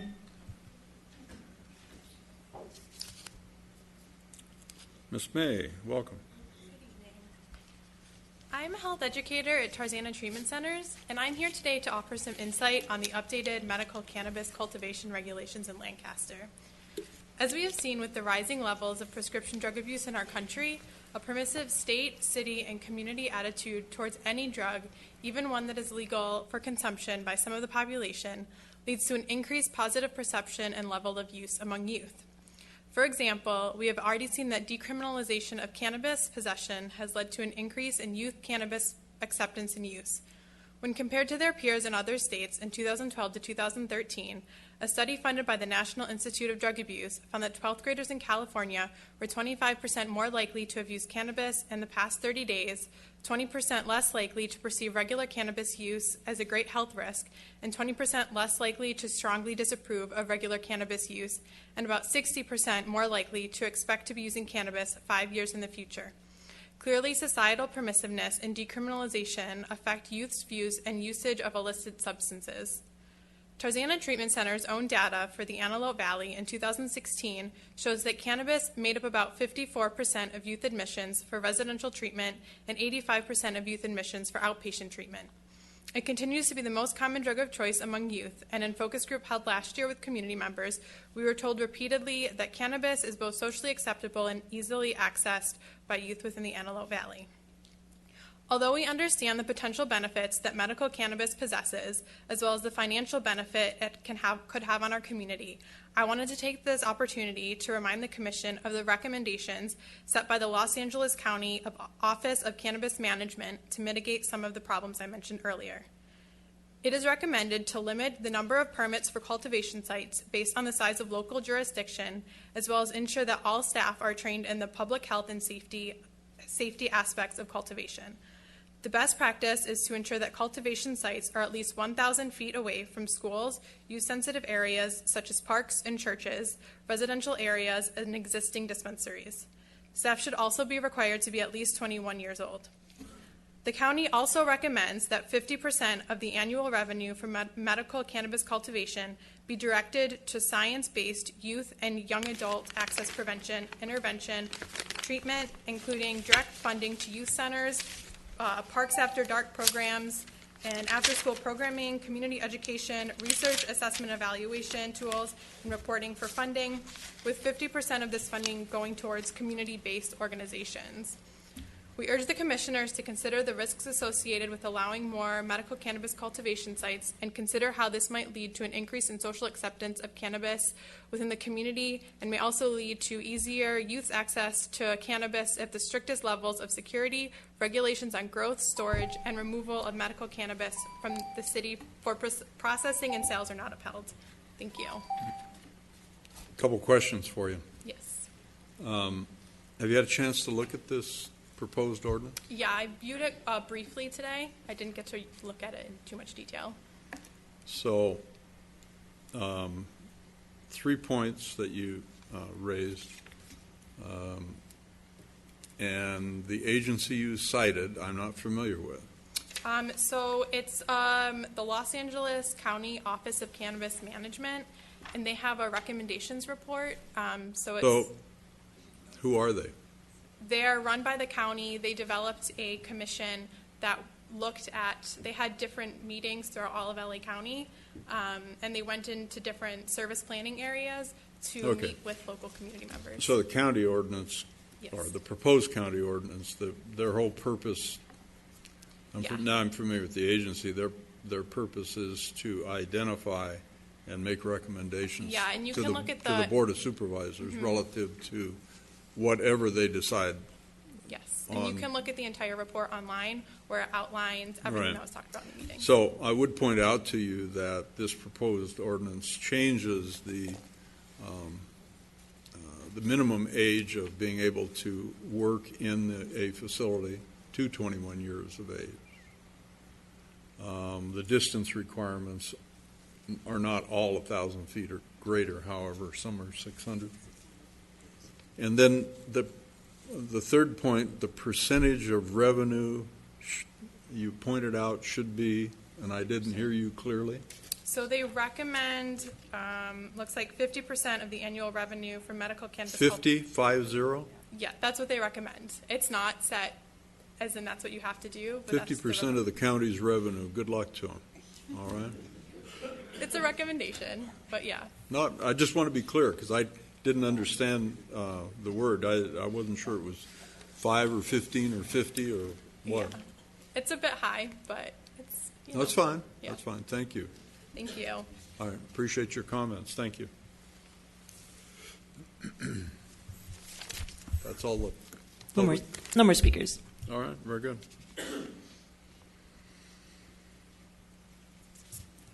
So what's your pleasure, folks? You want to chew on this a while? You did mention that didn't you say something about you had a copy of the ordinance to share with us? We're able to pull it up on the screen if you'd like to see it. Oh, you don't have hard copies of it for us to look at? We, unfortunately not, but we can make them really quickly if that's the desire of the commission. Okay.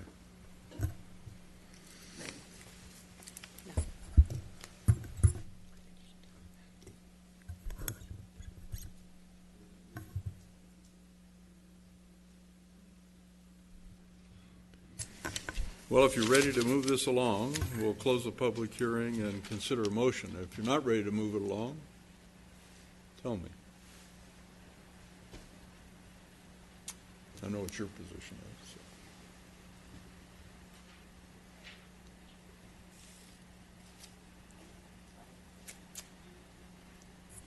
So I move that we adopt resolution number 1828, recommending to City Council approving of amendment chapters 5.56 and 1743 of the Lancaster Municipal Code relating to the regulation of limited permissible medical cannabis commercial activities in the city.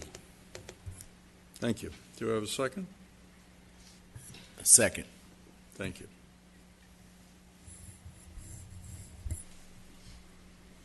All right, any further discussion? Please vote.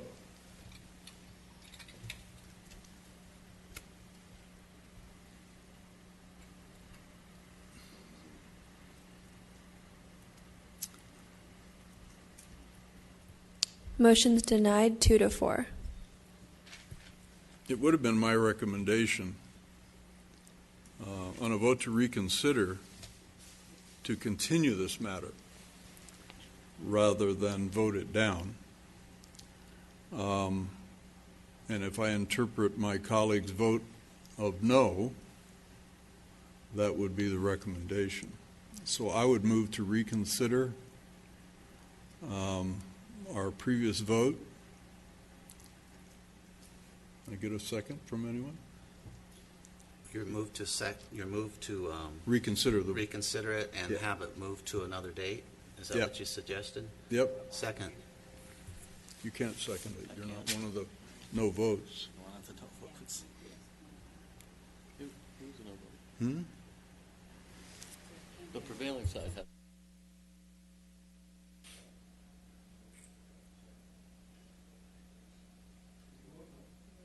Ah, yeah, you did. I'm sorry. I didn't realize you didn't. You voted no? Oh, okay. I wasn't paying attention. All right. So the motion is to reconsider. So please vote. A yes vote means we reconsider.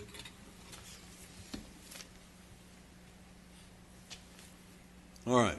So we're back on the item before us, and my suggestion is we continue this to the next meeting. Any objection? Go ahead. I just have a comment.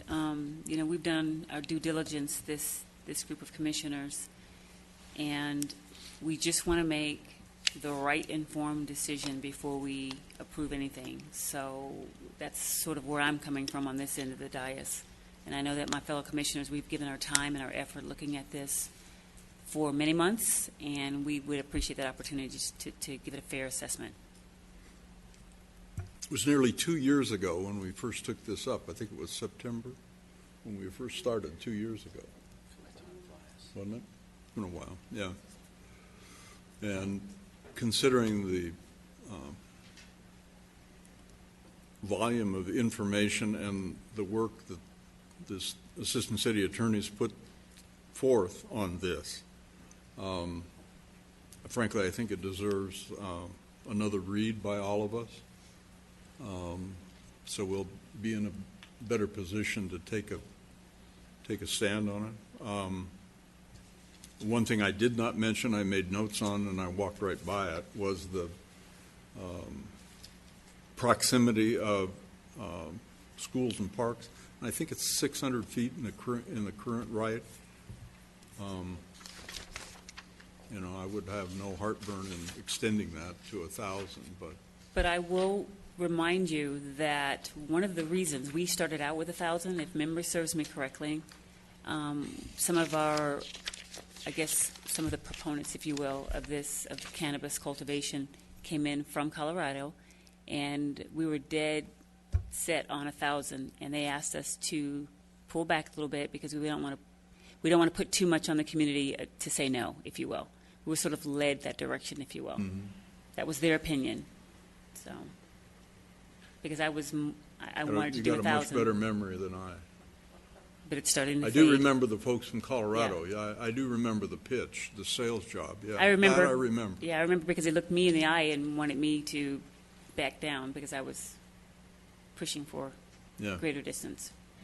For the distance, Yeah. right? All right. Would changing the distance mess with any of the approved facilities? No. No, they're approved as as the ordinance was at the time that they were heard. So, Yeah, the only one of the 8 or whatever, there's only one, there was one that had a waiver, right? One. Yes. Distance requirement was waived because of their proximity to the University of Antelope Valley. Yes, that was the first CUP that you reviewed and approved. That's the first one we approved, Mhm. and they are not operating yet either, No, nor any of the other 7. that is correct.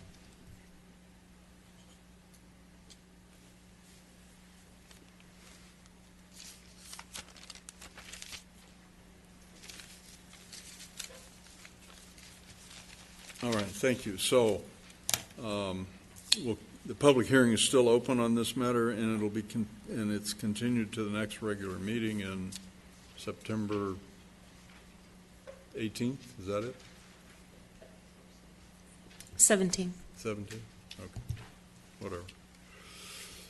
All right. You guys, do you need a break, anyone?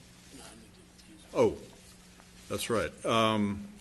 When we, as soon as we call item number 4, which I'll call now, and Commissioner Moore has announcement. I asked to be recused from item 4 and 5 due to the conflict of interest and financial gain of the project.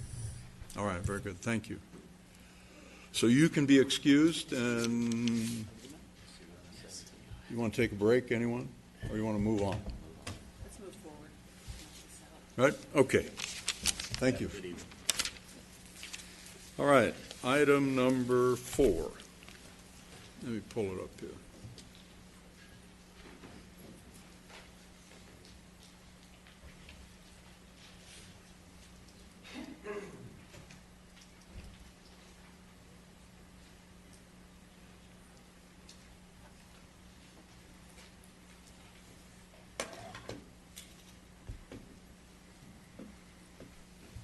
Okay. So we still have a quorum. Commissioner Moore has been excused. We still have 5 folks. Thank you, Ms. Corbett. That's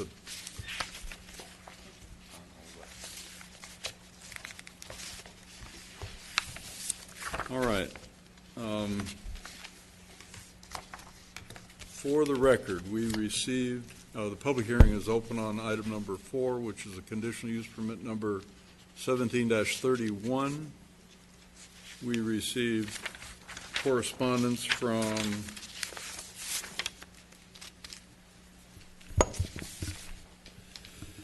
Ms. Stout. We received correspondence from California Department of Fish and Wildlife.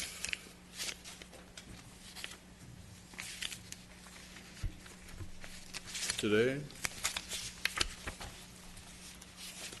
although it's dated the 22nd, on item 4. Is that all the correspondence we had? You should have 2 letters, one from CDFW and one from Antelope Acres Town Council, which Virginia Stout signed. Right. Antelope Acres Town Council, yeah, from Virginia Stout, the president. Correct. Right. Okay. And that's all the correspondence we have? That's all the correspondence we have. I do have an uncontested hearing letter from the applicant. However, I'm assuming there's speaker cards. All right, so we have speaker cards on this. Correct. All right, may I have a staff report then, please? Good evening, Chairman Boats and Commissioners. The project before you is a conditional use permit for the construction and operation of an 80-megawatt photovoltaic solar electric generating facility on approximately 291 acres. The project site is generally bounded by Avenue J4, Avenue K8, 90th Street West, and 75th Street West. A series of PV module arrays would be mounted on racking systems supported typically by a pile-driven foundation design. Energy storage would be provided on site and is fully enclosed as a module power storage system that uses telecommunication systems and real-time control software to charge and discharge the battery according to power delivery needs.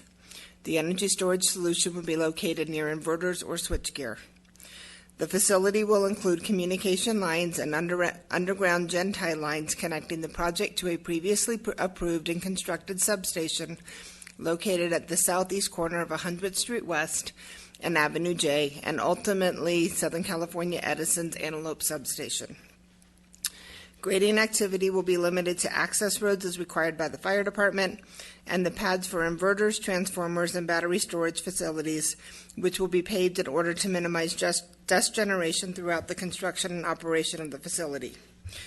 Access to the project site will be provided from a total of 5 gates located on 80th Street West, 85th Street West, and Avenue K, with access gates being set back at least 50 feet in order to allow vehicles to completely pull off the roadways. A 10-foot landscape buffer will be provided along the perimeter of the project site to screen the project site from public roadways and in those areas immediately adjacent to existing single-family residences. Specifically, landscaping will be provided along 85th, Avenue J6, Avenue K, Avenue K8, 83rd Street West, Avenue K6, Avenue K4, and along the eastern boundary of APN number 3248024-006. The developer will decommission and remove the system and its components at the end of the life of the facility. All decommissioning and restoration activities will adhere to the requirements of the appropriate governing authorities and will be in accordance with all applicable federal, state, and City of Lancaster regulations. A collection and recycling program will be executed to dispose of the site materials. Irrevocable offers of dedication will be provided for Avenue K, 80th Street West, 75th Street West, and 85th Street West. Specifically, these irrevocable offers will be provided for Avenue K and 80th Street West at 50 feet from centerline, and for 75th and 85th Street West at 42 feet from centerline.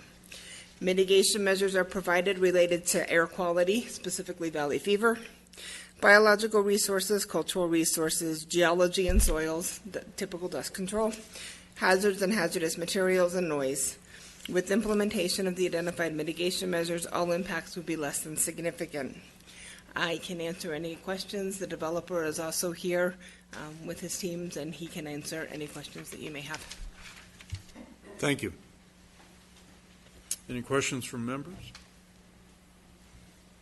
In the projects that we just looked at a few months ago, the great big development projects, Avante, they had parks and commercial areas and stuff in a master plan development area. And I realize that's master planned, and this is only RR 2.5. Mm-hmm. And we're looking to put a bunch of solar panels in it, industrial scale, and it's having an impact, and it's having an impact by letters. And saying it has less than significant impact, I think, kind of treats these letters as, I'm going to want to listen to them. I'm kind of concerned. I had brought up before about making these destinations, having walking paths, parks, parking areas, and we get landscaping, and the landscaping mostly dies. I don't even know why we bother to put landscape up. We should just let the rabbit brush or the four-wind salt brush take over, and it would look more natural that way. But throwing a big chain link fence and acre after acre after acre, or square mile after square mile of solar panels, I'm starting to feel their pain too. I can't understand why we don't have some sort of mitigation impact fee for these trails or a park or something like that, that we can, in having these types of operations, there should be some sort of mitigation other than just making some habitat available for an endangered species. What about the habitat that's been changed out there? I want to see something offered back. I know we did that with the school out there, the paid parking lots and whatnot, but as this has been crowding in, it's becoming more and more. So is there any, I asked earlier, is there any numbers of acres of parks that are required in 2.5? I know the number 5 one has parkland zoning that's going to have to be changed. So what would be parks in a 2.5 if we were going to do that in normal residential development? Isn't there a nexus between That is correct. assessments, fees? So I cannot condition or impose mitigation on a project if they're not creating an impact. So a solar development doesn't propose residents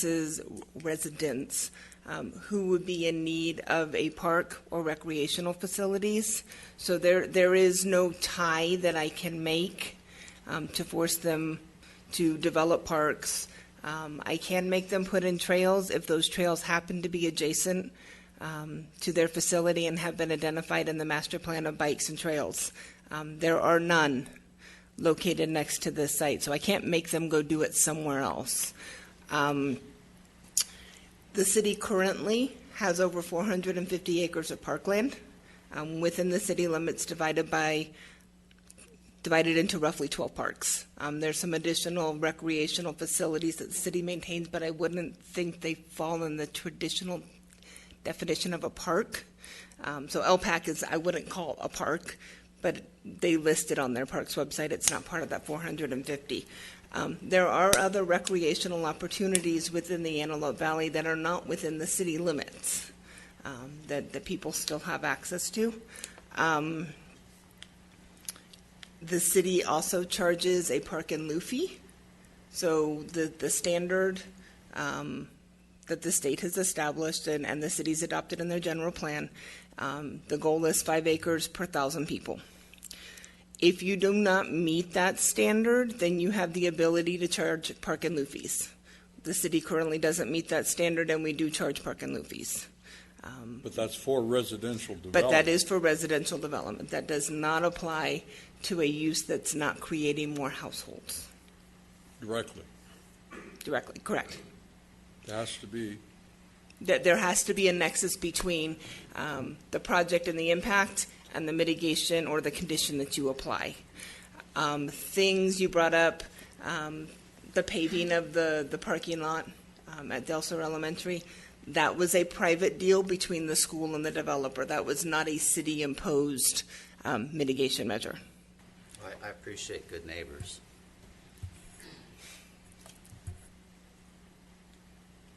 The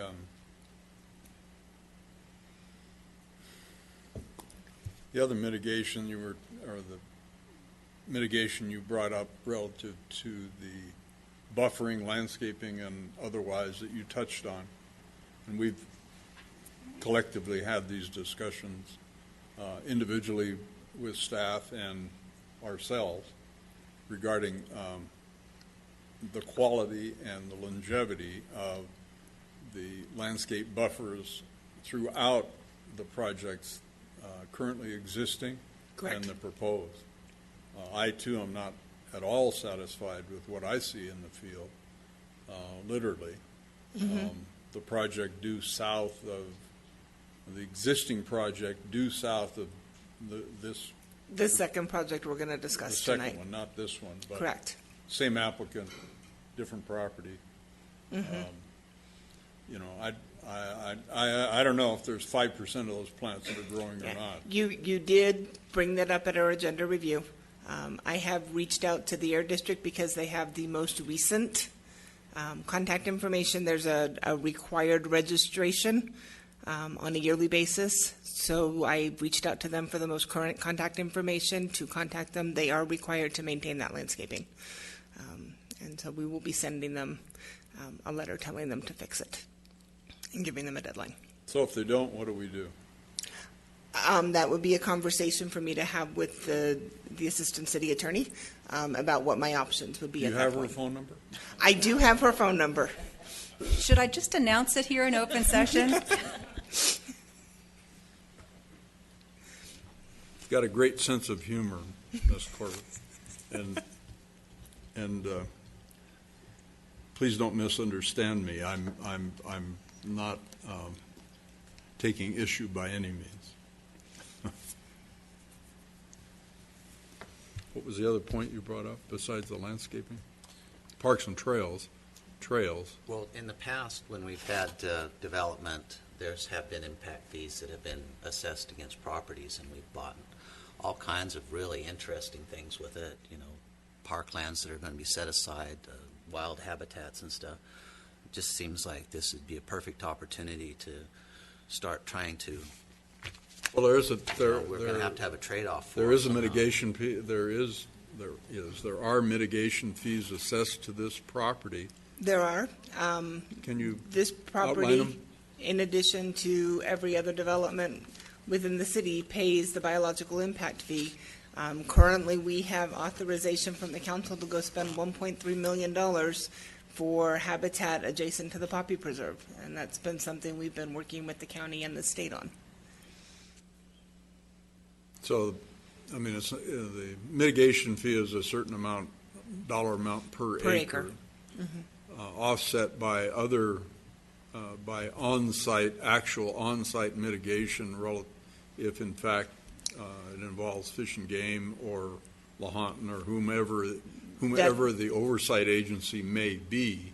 That is correct. So if, For instance, if you have a stream running through the middle of your property, and you have to get a stream bed alteration agreement from the California Department of Fish and Wildlife, any mitigation that you have to pay them for, you can deduct from your biological impact fee. So that is part of the ordinance. So, for example, if the biological impact fee for your property totaled $100,000, and you had to get a stream bed alteration agreement from Fish and Wildlife, and they were making you pay $50,000 in mitigation costs, you would be able to deduct that $50,000 from the $100,000 you owe the city, and you would only pay the city $50,000.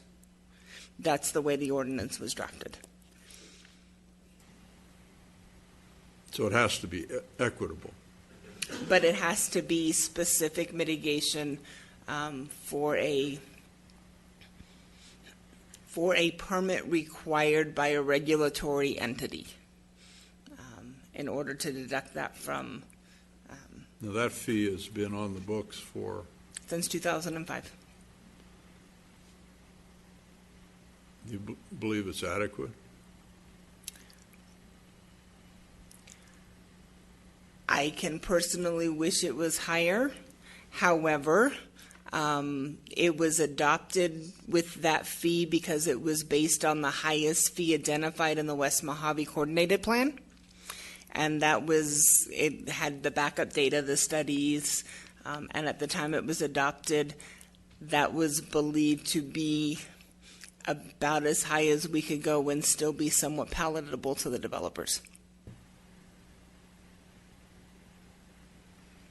So there was no pushback from the development community upon adoption of that, and I wasn't here at the time with the adoption of that impact fee. But they definitely did not come out and say, we're thrilled with it. So it was kind of that middle ground. So it's a little under $800 an acre, isn't it? Mm-hmm. If we had wanted to do a different dollar amount, then we would have had to have done fee studies in order to come up with that cost per acre requirement.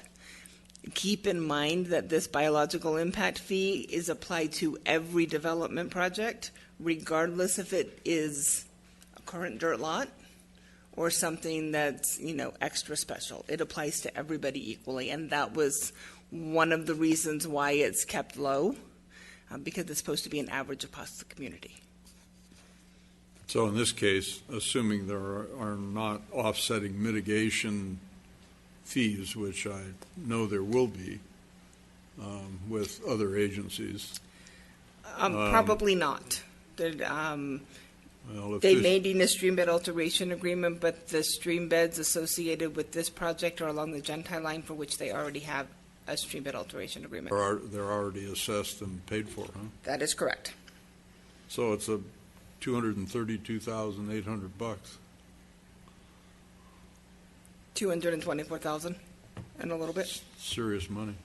Mm-hmm. And, okay. That dope. It shows that it's impossible to turn it down if we follow the rules.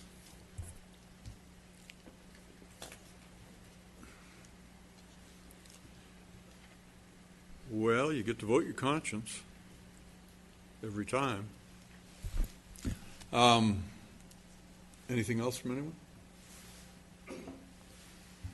All right, we have speakers. Yes, we do. Mitch Klein. Mitch Klein, welcome.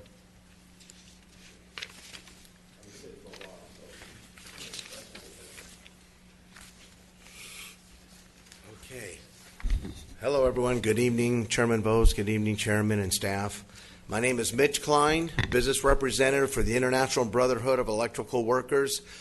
And I'm here to talk about, I was here before, I'm here to talk about these projects and what it brings to the community. And it's about jobs. It's about bringing good jobs. It's about bringing good careers to the citizens of the community. Because of these projects, we brought in these at-risk kids.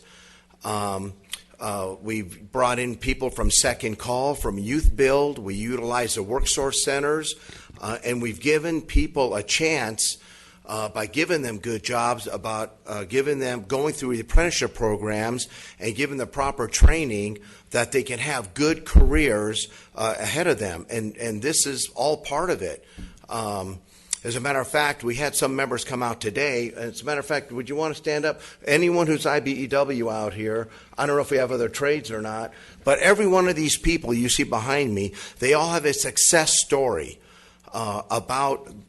because of these jobs and how they were brought in. They have a shot now at the American dream.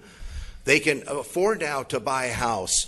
They can have cars. They can raise their families. They participate in their kids' schools, and they're able to do this. That's how important this is. And I want to say, God bless all of you. Oh, you can all sit down. Thanks. They all came from work, so I'm sure they're pretty tired. But I want to thank all of you for passing these projects. And it gives them an opportunity. We've probably employed, I would say, well over 4,000 people already from the community. And this is Antelope Valley, which is local hire. And we've changed lives. That's what this has done. God bless S-Power, because without them, we wouldn't have these jobs. We wouldn't be able to bring these people in and give them these good careers. So this is all part of it. I do want to say, these solar projects, progress is happening. People are coming out here. Developers are coming out here. They're building homes. They're going to build commercial centers. I will say that these projects, they don't create any noise. There's no traffic, no congestion. They don't have neighbors to deal with. They allowed wildlife to come in and out as they please. And I understand what you're saying, Commissioner Hall, too, about there's got to be more to it.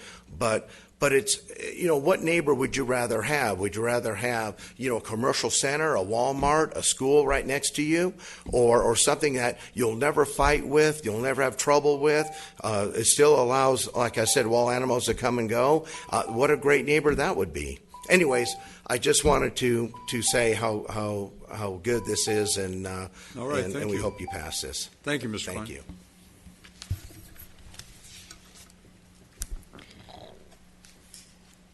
I'm sorry, I'm going to butcher the name completely. Darmi. Okay, sorry about that. Good evening. Good evening, and welcome, commissioners and members of the community. I wanted to say something about. I thank you, those of you who rose up because you actually got a job because of the.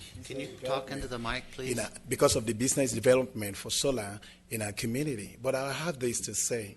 We have a lot of solar development in our community. You look on the mountain hills, in Quad-Cell area, the only thing you see is solar development, basically. You're talking of a piece of land, you're talking about almost about 1,000 square foot.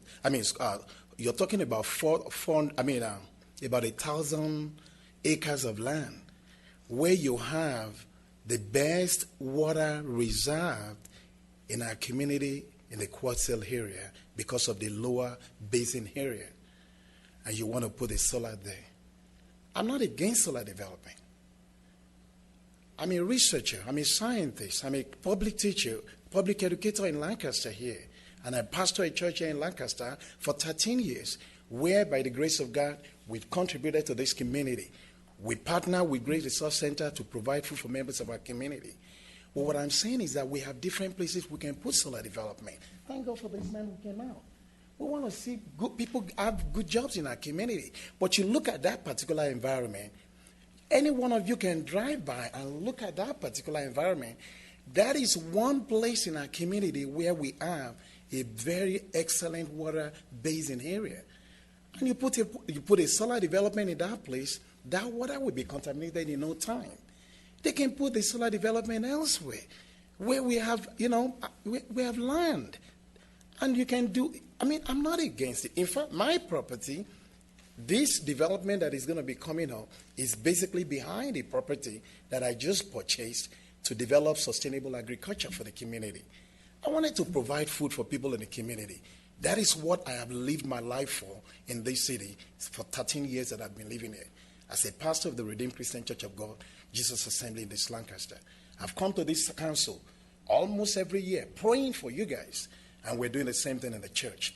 I have devoted my salary for 13 years in this community to make sure food is available for people through the Grace Resource Center every Saturday, every last Saturday of the month. So I just want to make sure that they can move this project somewhere else where it can be done well.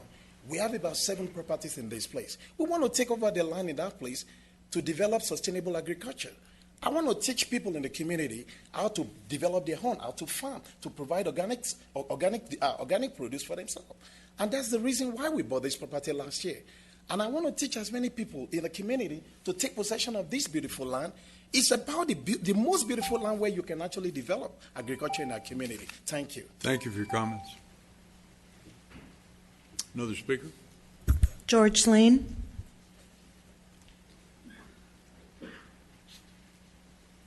Mr. Lane, you're hiding back there. I didn't know you were here. Good evening and welcome. Yeah, thank you, Mr. Chairman, commissioners, and staff. In fact, I've been here so long, I almost forgot what I was going to say here. But anyway, I support the project. Our family's been an owner of a portion of this property for well over 50 years. Most of this property, if not all of it, was farmed and is completely cleared. There's no natural vegetation on it. From about the 1930s to the 60s, it was farmed. And starting in the late 60s, 70s, most of it was sold or kept for speculation. And a lot of the surrounding property, it was cut up and sold into small parcels to people all over the world. But for some of the larger parcels that are still in existence, it's feasible for solar. And it's kind of a win-win. And one of the first speaker certainly agreed with what he said about the employment and the employment opportunities, but I looked at it from a little different perspective. And if this was developed, you could put approximately 1,000 to 1,200 homes. Then you would be using approximately 1,000 to 1,200 acre-feet of water, which is very significant. But anyway, there's just no impact or very little impact on the schools, roads, sanitation district, police, or parks, and they're a taxpayer, and it's going to help support these other services I just mentioned.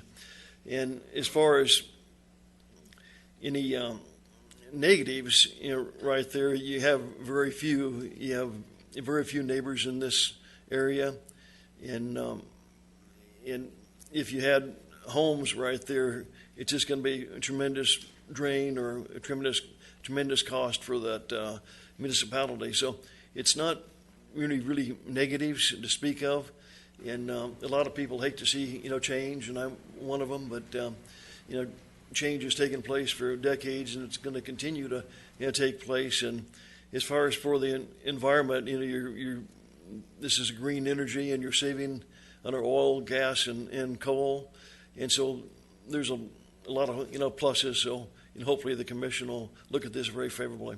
Thank you. Thank you, Mr. Lane. David Gomez.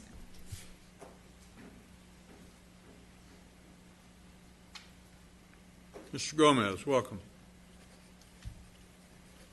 Thank you, Chairman. Good evening to everybody, Planning Commission. I'm recommending for passage of this in front of the Planning Commission. Two things. One, I represent the contractors and I represent labor, the entrepreneurs. So these are good projects for the future. What's good about these projects is when we bring people into the apprenticeship or MC3 through the building trades, we're giving them a career. They might work on that job for 6 months, but they're going to work on the next job. So I want that very clear. Thank you. Thank you for your comments. Another speaker? No more speakers. No more? All right.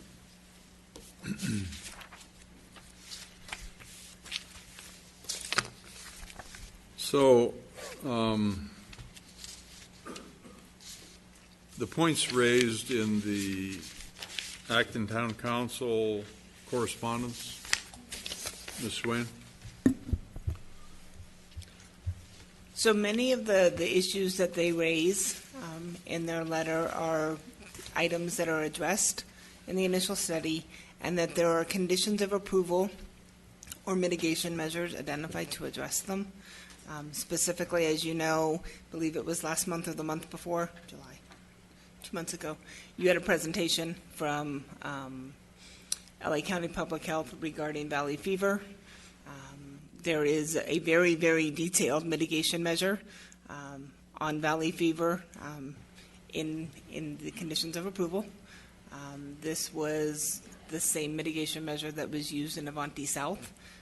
I think it's almost 3 pages long. That spells out all the things that they need to do. With respect to things like traffic, road conditions, we also have mitigation measures and conditions of approval in that in this project. So all developers are required to restore the pavement of the roadways to the conditions that they were before they started construction. It is highly recommended to developers to video the roadways that they'll be using. They're required to have haul route permits, which is a condition of approval that identifies what roadways they'll be on, what hours they'll be on it, and to post bonds in order to fix it if they don't fix it at the end of the time period of construction. So many of these are already addressed.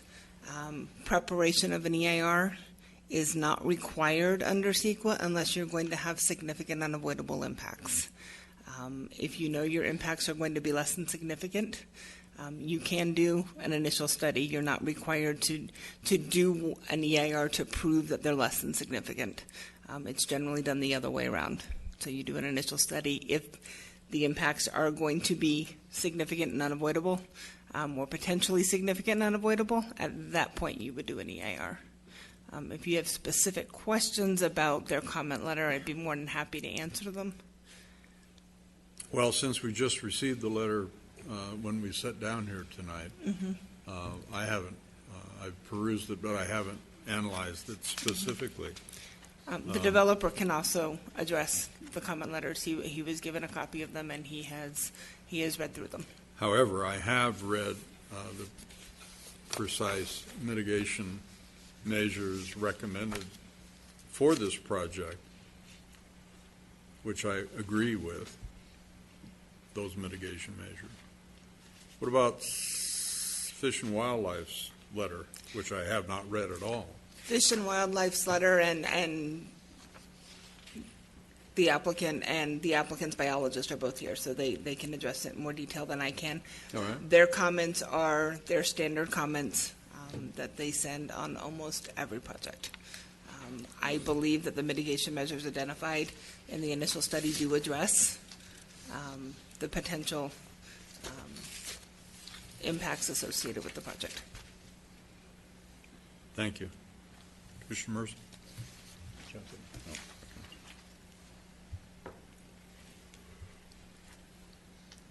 Since we don't have a speaker's card for Mr. Bean, but he's here.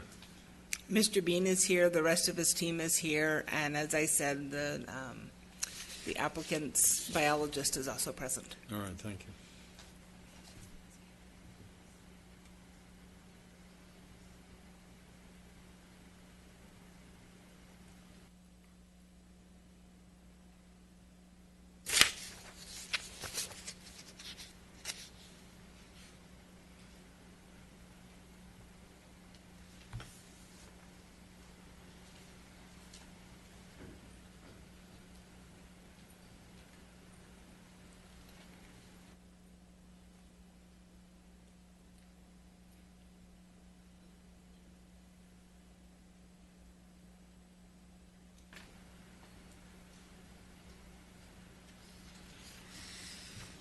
Well, on page 3 of their 7-page document, mitigation measure number 4.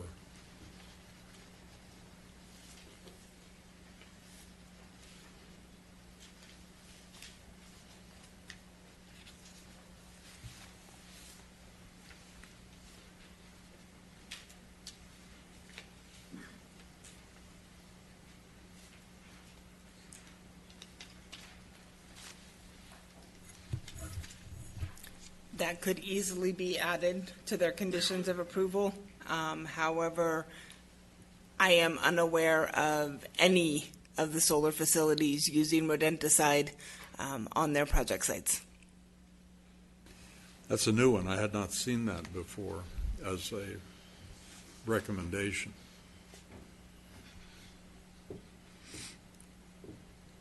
So, Mr. Bean, any objection to adding that condition to the mitigation measure? Since I've never seen it before, have you?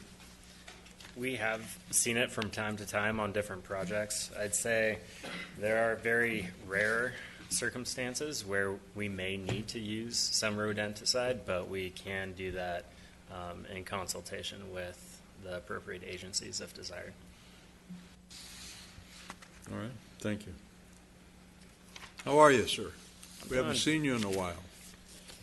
Yeah, it's been a little time. Been working hard on the project out off Avenue G. So, is there anything you'd like to add? I think I would like to touch on a couple of items that Commissioner Hall brought to the table. I appreciate the concern and concern about the impacts and what we're bringing to the community. I think you've seen over the last 7 years that we've been working in the city that we've done our best to contribute where we can and help out. I just wanted to highlight a couple items such as the parks, the trail systems, which you mentioned. On the project on the Hill, S-Power did build over $2.5 million in trails for horses and for bicycle usage that connected and looped up the aqueduct system. So we are out there trying to make a difference. It makes more of a impact where we're able to tie that in, as Jocelyn had mentioned, to other existing trails, so you just don't have isolated things out there. We have paid over $2.5 million into the development impact fees for the city, which have gone out to purchase mitigation lands. We've taken some novel approaches on some other projects with CDFW to preserve habitat.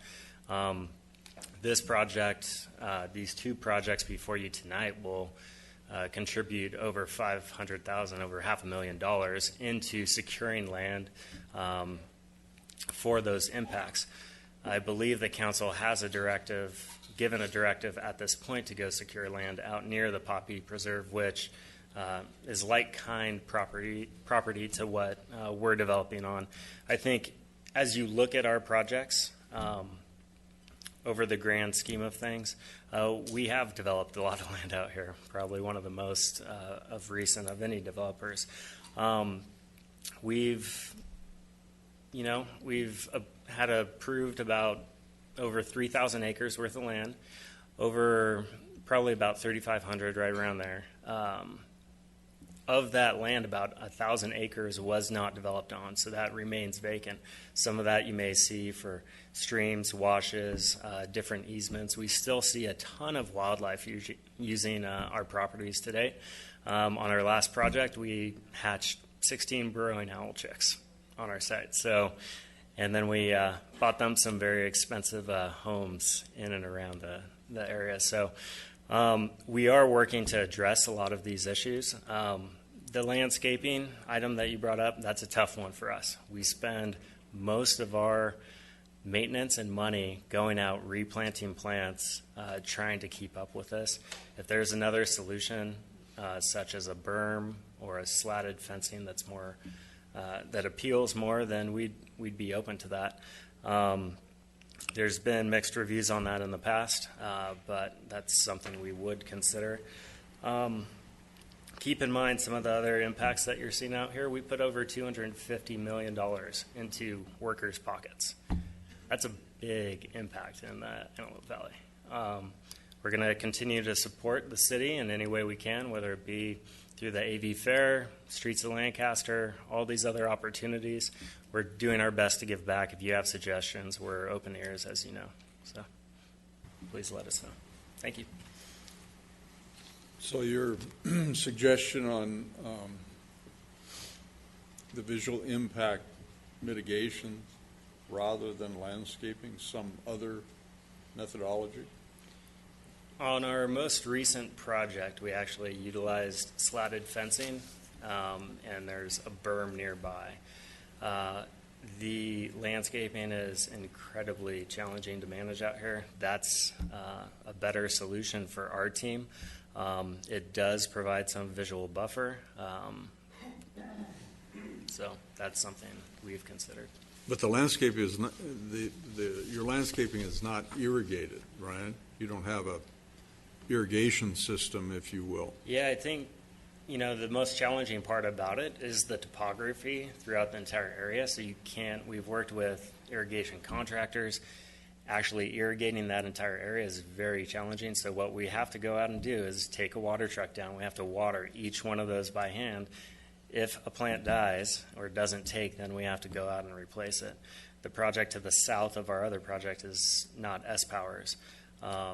Right, I understand that, but and comparatively, you certainly aren't in that category of the project which I spoke of, by any means, as far as the landscape issues are concerned. When the community sees it, they don't know who the developer is. You're Right. the most prominent one in the, currently, so it's easy to point the finger. All right? Definitely. Yeah, I mean, right now we've hired we're over 25 people that just do landscaping, that live in the city of Lancaster and have to go out there all the time, monitor the plants, work through that. So it's been a source of jobs. Where's your trails at again? The ones that's on the side of the hill? Yeah, that's correct. So there's a trail that runs around Avenue L, and we actually took that a lot further down than our project. So we connected it all the way over to 70th, where there were some existing bike paths. That then went down all the way to 90th, wrapped up to the aqueduct so it connects, so you can actually do a loop. Thank you for that. You're welcome. See that every afternoon. Well, we collectively should try to come up with some sort of a solution that is less labor intensive and more effective than what we currently have. And I don't know what that is. And there's probably not an easy answer. Well, saltbrush grows without any water, and it's kind of pretty. We've put salt brush out there before. That didn't work either, huh? Yeah. It grows through my neighbor's sometimes fence. it takes, and you just need it to take, and then once it goes, it starts going, but it's really getting it established that's so challenging. We've had people... The first year or two is the challenge, right? Right, especially if you have a frost or a heat wave come through. Obviously, there's ideal times to do some of those plantings, which we try to meet as much as possible. Sometimes we're forced into doing some things a little bit outside that window, but we try and schedule it as much as possible during the spring and or fall.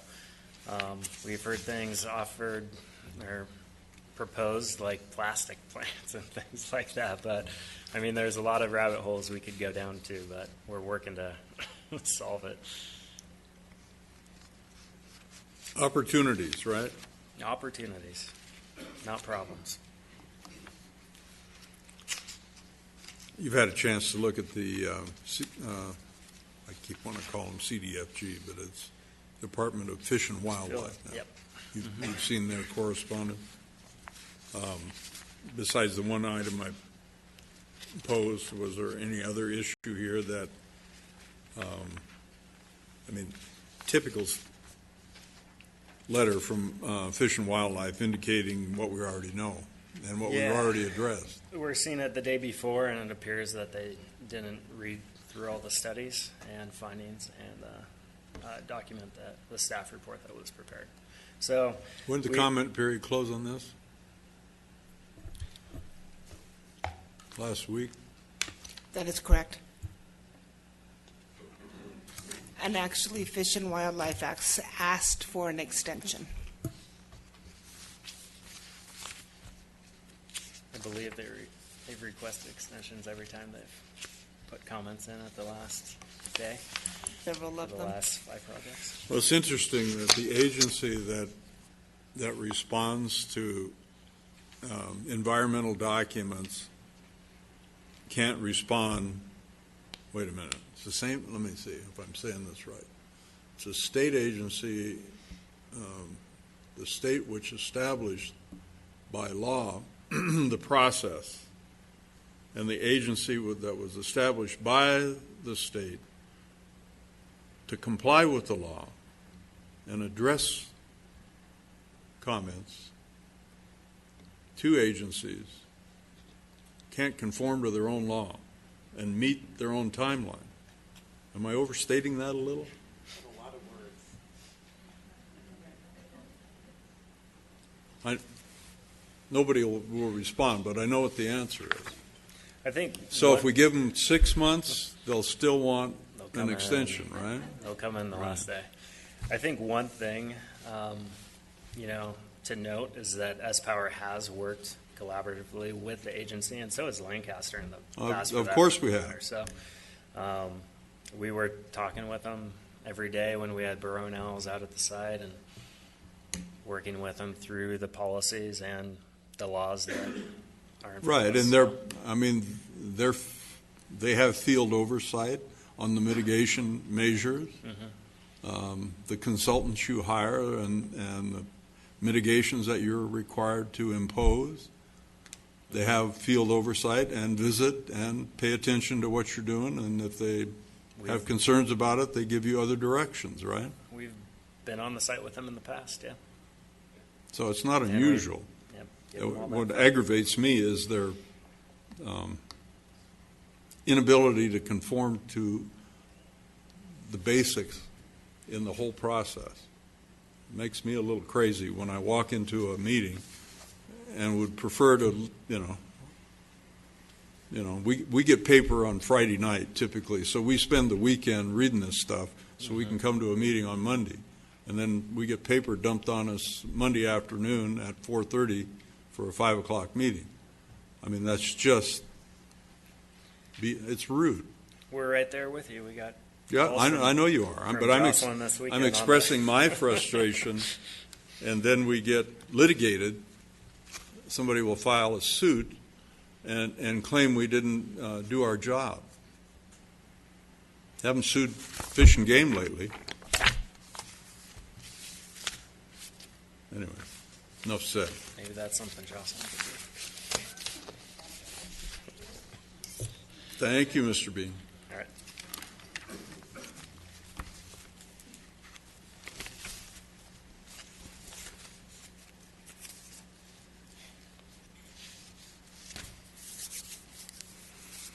Anything more to add, Ms. Swain?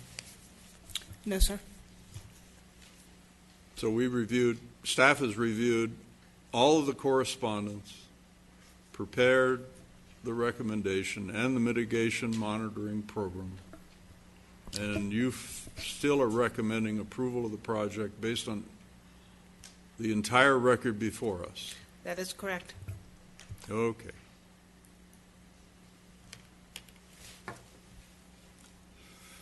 All right. Any other speakers? Any other comments from anyone?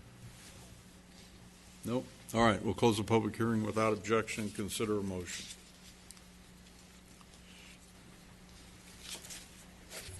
I move that we adopt resolution number 1824 approving conditional use permit number 1731 to allow for construction and operation of an 80 megawatt PV solar electric generating facility generally bounded by Avenue J4, K8, 85th Street West, and 75th Street West. Thank Second. you. Thank you.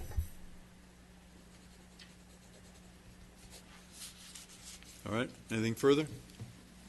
Please vote.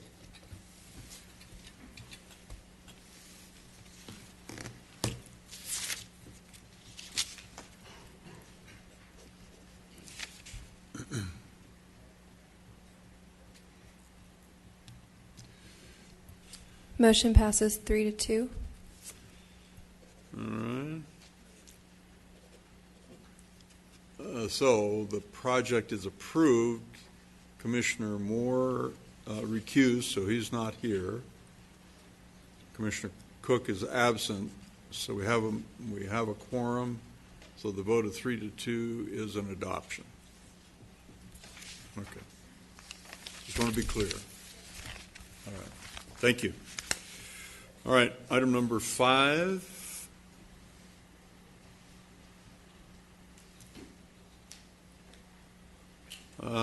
So, without objection, this is a new new public hearing on General Plan Amendment 1802, Zone Change 1802, and Conditional Use Permit 1804.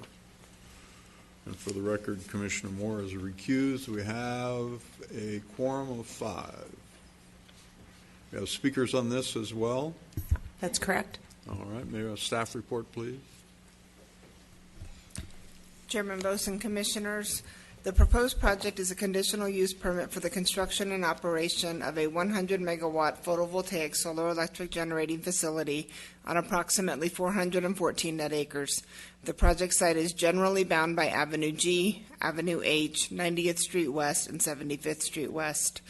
In order to accommodate the development of the proposed project, the applicant is requesting to change the general plan designation and zoning on 3 of the 5 parcels, totaling 80 acres. Specifically, the applicant is requesting to amend the general plan designation for these parcels from urban residential and park to non-urban residential, and the zoning from R7000 and park to RR 2.5, which would allow the CUP for the construction and operation of the solar electric facility.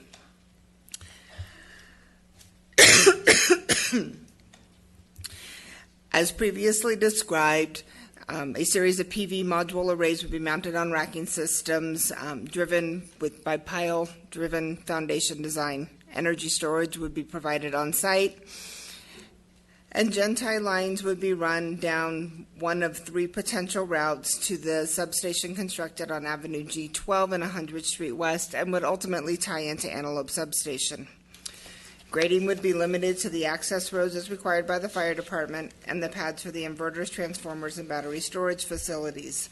Access to the project site would be provided on 80th Street West, 90th Street West, and Avenue G8, with the access gate set back at least 50 feet in order to allow for the vehicles to pull completely off.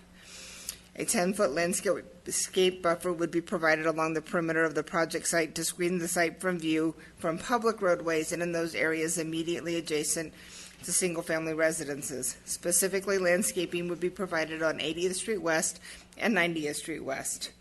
The existing landscaping, vegetation, trees along Avenue H would remain in place to the extent feasible, and as needed would be filled in. Sorry. Irrevocable offers of dedication would be provided on Avenue G10, G8, G4, G6, G, 90th Street West, 88th Street West, 85th Street West, 82nd Street West, 80th Street West, and 78th Street West. Specifically, irrevocable offers of dedication for Avenue G, 90th, and 80th would be at 50 feet from center line. G8 and 85th Street West would be at 42 feet from center line, and the remaining roadways would be at 30 feet from center line. Mitigation measures are provided related to valley fever, biological resources, cultural resources, dust control, hazardous materials, and noise. With implementation of the identified mitigation measures, all impacts would be less than significant. I'm available to answer any questions. So is the development team. You have a series of comment letters. You have 2 from agencies, Fish and Wildlife and Caltrans. The Fish and Wildlife letter is very similar to the one submitted for 1731. The Caltrans letter is a statement of regulatory requirements. There's nothing in there that opposes the project. Antelope Acres submitted a comment, Town Council submitted a comment letter, Ginger Stout submitted a comment letter, and a variety of individuals in the vicinity or property owners submitted comment letters. That we just got today. That we just received today. That would be correct. So,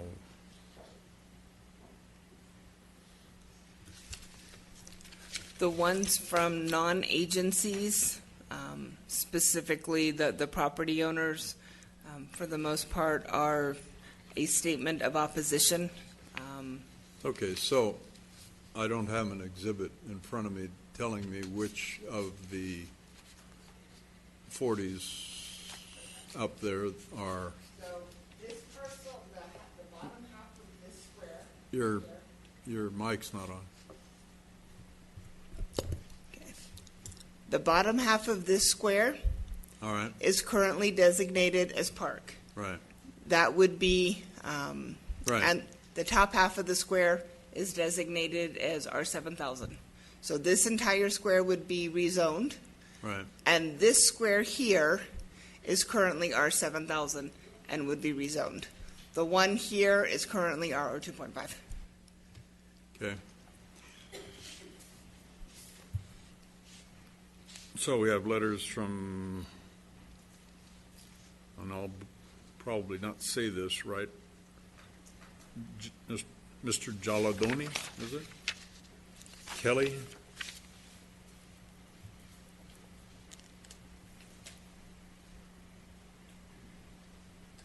Well, I can't read this one.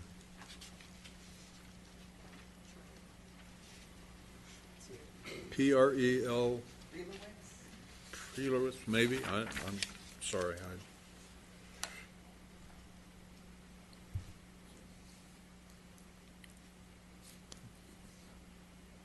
Rudders? I don't know. Mittman, Ms. Stout, Acton Town Council, or not Acton, Antelope Acres Town Council.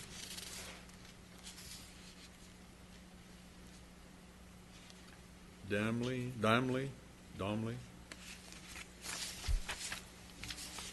Fish and Wildlife,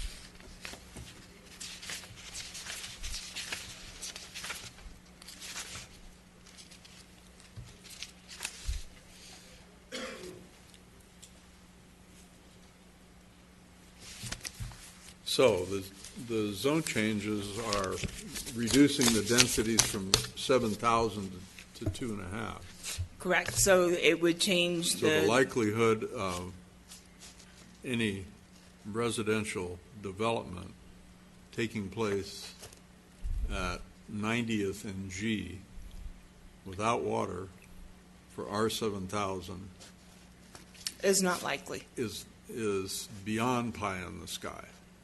And if an applicant came before this commission, I certainly would vote no. I mean, that's way beyond where our general plan indicates single-family development ought to go, which ends at about 70th, right? Correct. But at an more urban density. I believe these two R7000 parcels are holdovers from a previous time. Well, no, Okay. I know the history on it. I mean, we had the Larwin project out there, ever how many, 25 years ago, right? Correct. And that project no longer exists. The development agreement is dead, and the property is no longer owned by Larwin. Right. So these were tag-alongs, if you will. Correct. Same previous property owner. Right.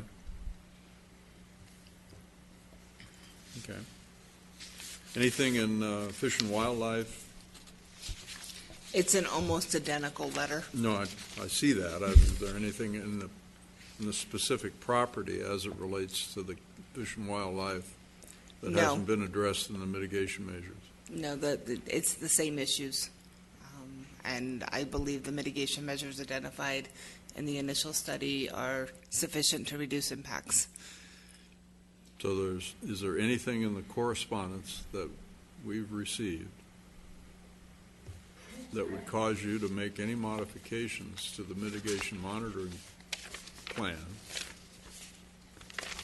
or change your recommendation or modify your recommendation?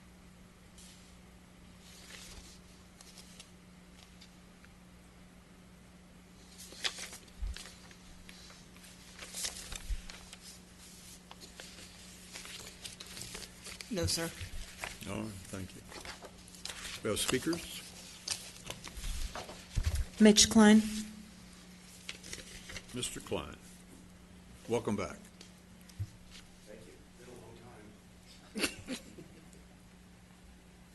Okay, so there's not much more I can say as far as jobs go. I am in favor of the proposed change of the general plan. So, all right, thank you. Thank you.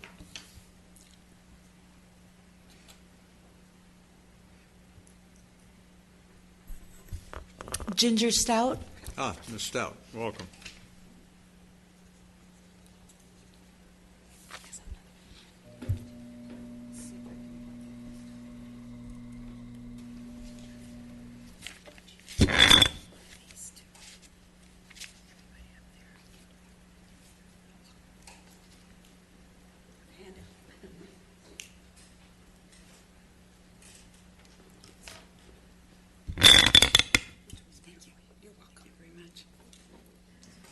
You have handouts. More paperwork.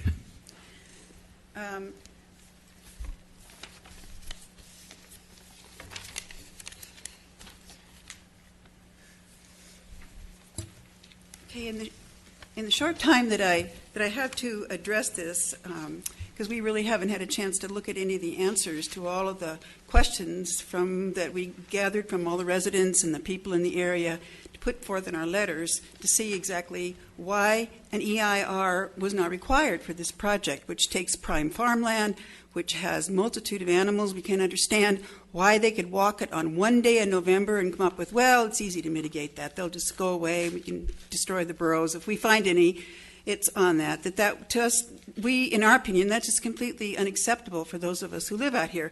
So I'm giving you these pictures so that you can see what it is that we talk about every day when we're out there and that we see disappearing and wondering where does it go. So I'm going to talk about the cumulative effects of it, not just this project, because you just approved 300 acres to the south of it. They're getting ready to apply for 1,800 acres to the north of it.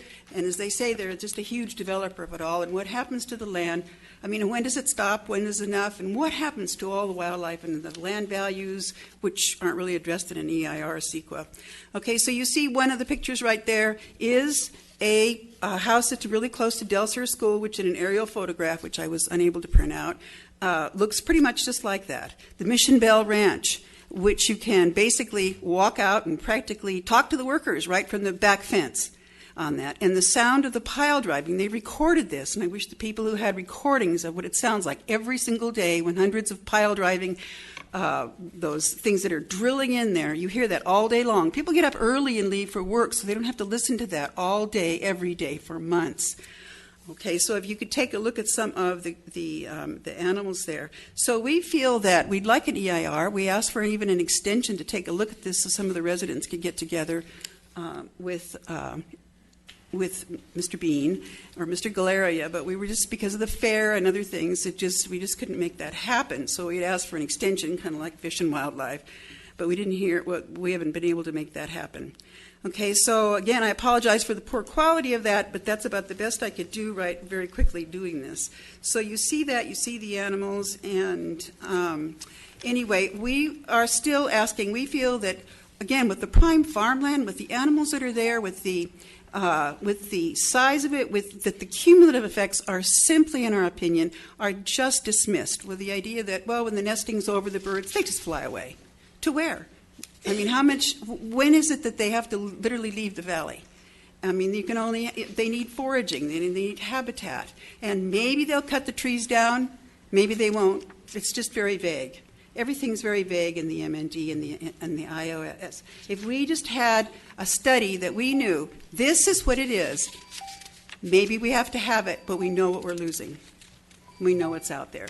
So again, we're requesting that you ask them, I know they don't want to do it, but that they, and it puts it off, but they're selling that power to San Francisco, and I think they can just wait a little while so we really know, because we really care.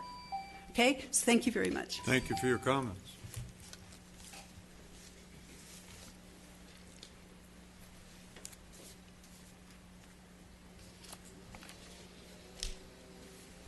Any other speakers? Ron Hawkins.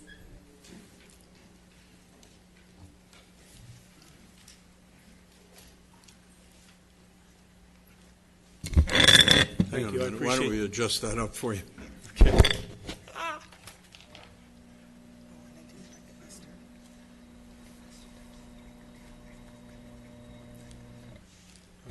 What was the last name, sir? Ron Hawkins, Hawkins. Hawkins? Yes. Oh, I appreciate the opportunity to address you. I hadn't planned on it, so I apologize for my casual attire. Please don't take that as an offense. Listen, that's just okay with us. All right. That would probably be our preference if we could. So I oppose solar in general for scientific reasons. I think the best alternative energy is still oil. But aside from that, because I know that it's a train that's on the tracks and it's going down the tracks, I'm not going to be able to get in the way of it and live. But if this goes through, I want the developer to be responsible. They're a bad neighbor. I can look at projects that are going on right now and CUPs on projects that limit. Before I get there, though, let me tell you who I am. So I'm an Antelope Acres resident.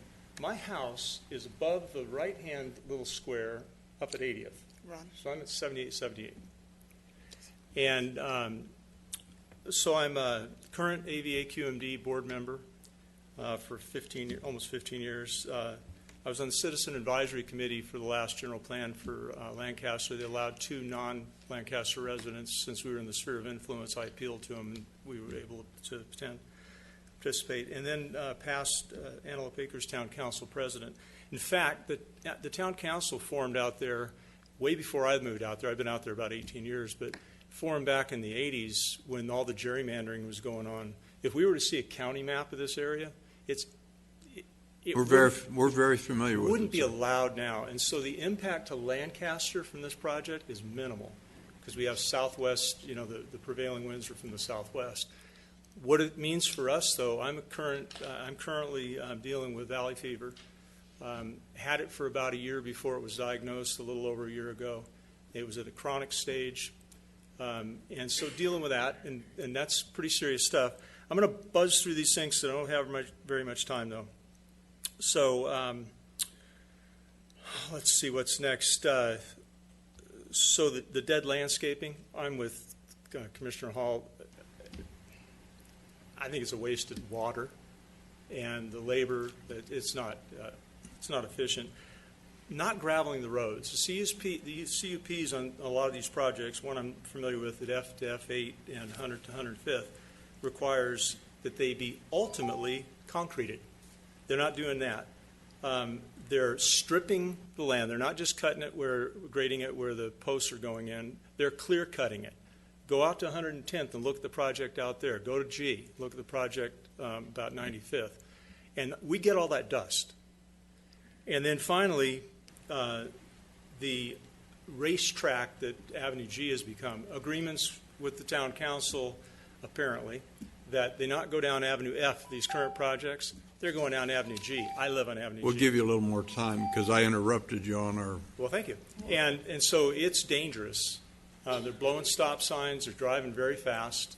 And, again, it's not their home. And I have a feeling that once the solar farm is in, it's a pretty good neighbor. But it's the 2 years getting it in. And well, you know, sir, you either move forward, you move back. You can't stay the same, right? Right. Get off the X. No. Well, I'd be different about that if these were permanent fixtures, but they only have a life of 20 or 30 years. Yeah, they're technologically. That's why I say I'm opposed to solar in philosophically, and But anyway, that's in a whole other conversation. And our general plan and our direction from our elected city council who give us their direction is that we move forward with solar. I know. And we provide the most appropriate mitigations that we can. We hear from the community at the last minute. Well, let me tell you what it's like. Frankly, I personally take offense at that. My colleagues may not. I've lived in this valley 50 years. I've been involved with all kinds of development, public and private. And it's not a mystery that development's taken place in our community. You're certainly aware of it, and you have a level of expertise that I appreciate hearing. But 5 minutes before the decision is to be made, no, I get it. It's very difficult, very challenging, and the sense is that we're not doing our job. Well, these folks are doing a tremendous job with the tools that the law gives us. Oh, and I believe in private property rights, but I believe in mine also. Because Absolutely. I moved out there for a reason. Absolutely. And the first involvement I had with the town council was when I had a farmer upwind of me, whatever it was, whether it was dust, spray, and so I approached town council about, can we get a farm relations committee going? And then I met Mr. Gaiba, the farmer, and LA County Farm Bureau people, and we got some good neighbor things going on. Andy Visaki and I were good friends when I was on the town council, and so we made a pact together that I'd come to these meetings, he'd come to that meeting, and we'd try to, because I felt like my job on the town council often was to try to keep from getting taken advantage of, because there was a gentleman here earlier, he said he's not against solar, but put it somewhere else. Well, we're the somewhere else. And so whether it was running interference with Lancaster or with L.A., and yet for my community, I had to keep telling them, I can't stand at the freeway exits with a do not enter sign. You can't tell them no, you can just tell them where, and you can tell them how. Well, but if you're not impacted by but it, we don't tell them where either. We don't pick the projects, nor do we pick the sites. Well, We're obliged to respond to applications. Yeah. Now, the project decision before us is to make a zone change on 2 parcels to accommodate the land use which allows solar. Yeah. The other the preponderance is already zoned for that purpose. Well, and I didn't choose to get involved in this issue for the last many years. One thing, I've been earning a living, so a lot of traveling and stuff like that. I can come up with all kind of excuses. But I figure it's going to happen. Just like I didn't want farmers to go away, I would rather have farms than houses. I'd rather have solar than houses. What I don't want is a bad neighbor. On the AVA-QMD board, what I've been advocating for is escalation of fines for violation of Rule 503, fugitive dust, because I think for businessmen, it's a scale. Water trucks, fines. Water trucks, fines. And it's all business. There's no altruism involved. And you guys are bad neighbors. And I'm really concerned about access road on 80th, especially if it comes from G, because I'm an 1/8 of a mile from 80th. And right now, when somebody drives down that road, and all they're going to do is grade it, they're not going to gravel it or anything else. When somebody drives down that road, as it is right now, it's a lot of dust. In fact, the solar farms get a bad rap for dust. When you look at the aerial photographs, time-lapse photographs, what you'll see is most of that dust is coming off of the roads that Edison grades, and then people drive on. Yeah, so it's not all solar doing it, but solar plays a part in it. Well, if you're going to go after Edison, you better hurry, because after the never mind. That's another discussion. But then with the existing solar farms, we've been very generous with our time. You have. If you want photos, the AV Antelope Acres Town Council, we've got a lot of photos on July 4th. We can show you these projects are not living up to their CUPs. And there are agencies, including our own, that are obliged to respond to direct complaints. And if we don't hear them, and if they're not filed, we can't do anything about it. So please avail yourself of the opportunity if, in fact, that is the case. Please. All right. Thank you. All right. So any other? That's the end of the speakers. Oh, okay. Good. Thank you. And Mr. Hawkins, thank you for comments.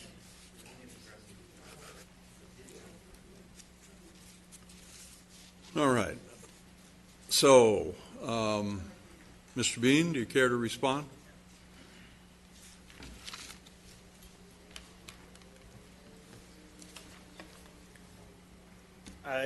I've been here before. We've worked with the city and we've worked with Antelope Acres quite a bit lately. As we all know, that last project was very controversial, being next door to Antelope Acres, and it's been a nuisance. The gentleman just mentioned it. It's been a historic nuisance. We worked with AVA QMD. We went out there. It's the first time it's really been stabilized with actual development there. I'm not aware of very many complaints. I think we got maybe 3 during the entire project.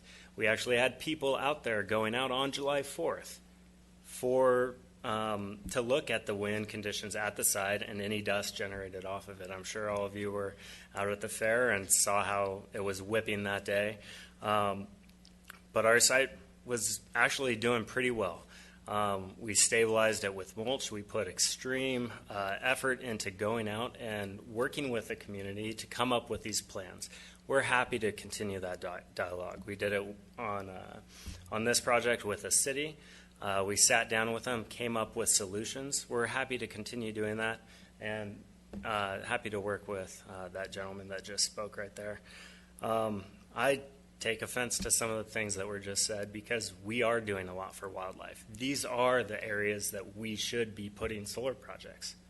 This is flat land where we don't have to grade. If you go out to 110th and J and look at our project, we didn't scrape that site.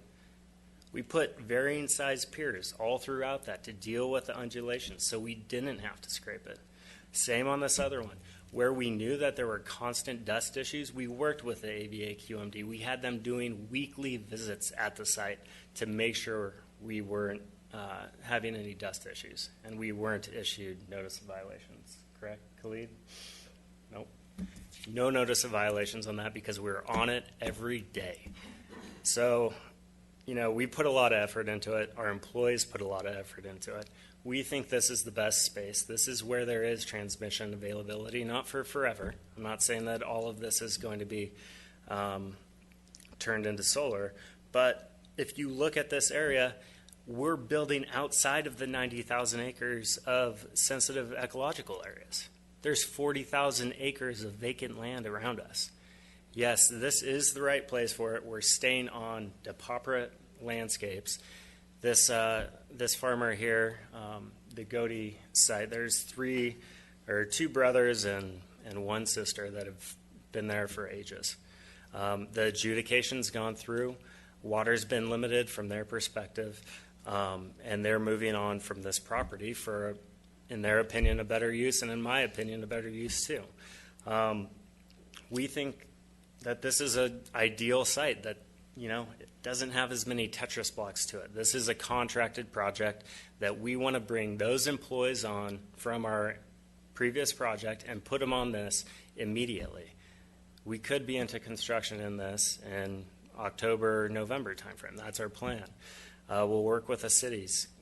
Commissioner Hall and Harvey, if you have a suggestion to make this a better project, I'm here to hear it. We will do our best to do it. The majority of it is zoned for solar development in Lancaster. We feel that we're meeting the requirements that have been set forth by the council. We also feel that the 2 areas that were zoned for 7,000 units, or R7,000, is kind of gone, as Commissioner Vosa had mentioned. The person that had originally gone to develop that and develop the park has already sold their land. They've been out of this for several years. I think this is the right place for solar. I think we do a good job at doing it right, and we try and collaborate as much as possible. So I appreciate your support if you can give it to us on this project. Thank you. Thank you. Anyone? So, Ms. Swain, after the public comments, is there anything that was added that is not being addressed in the mitigation monitoring measures or plan, if you call it, that we've missed or needs attention? I do not believe so. All right, thank you. No other speakers? Any other comments from staff? No other speakers. Members? All right, then, so without objection, we'll close the public hearing. Consider a motion. I move that we adopt resolution number 18-25, approving conditional use permit number 18-04 to allow for the construction and operation of a 100 megawatt photovoltaic solar electric generating facility, adopting a mitigated negative declaration and recommending approval of general plan amendment number 18-02 and zone change number 18-02 to the City Council. Thank you. I'm sorry for my fair voice. Lower than usual. Right. Do I have a second, please? Second. Thank you. All right, then. Any further discussion? Please vote.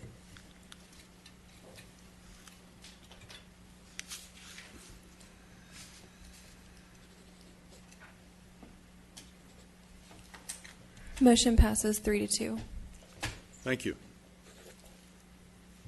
So again, we have a quorum of 5. Commissioner Moore is recused. Commissioner Cook is absent.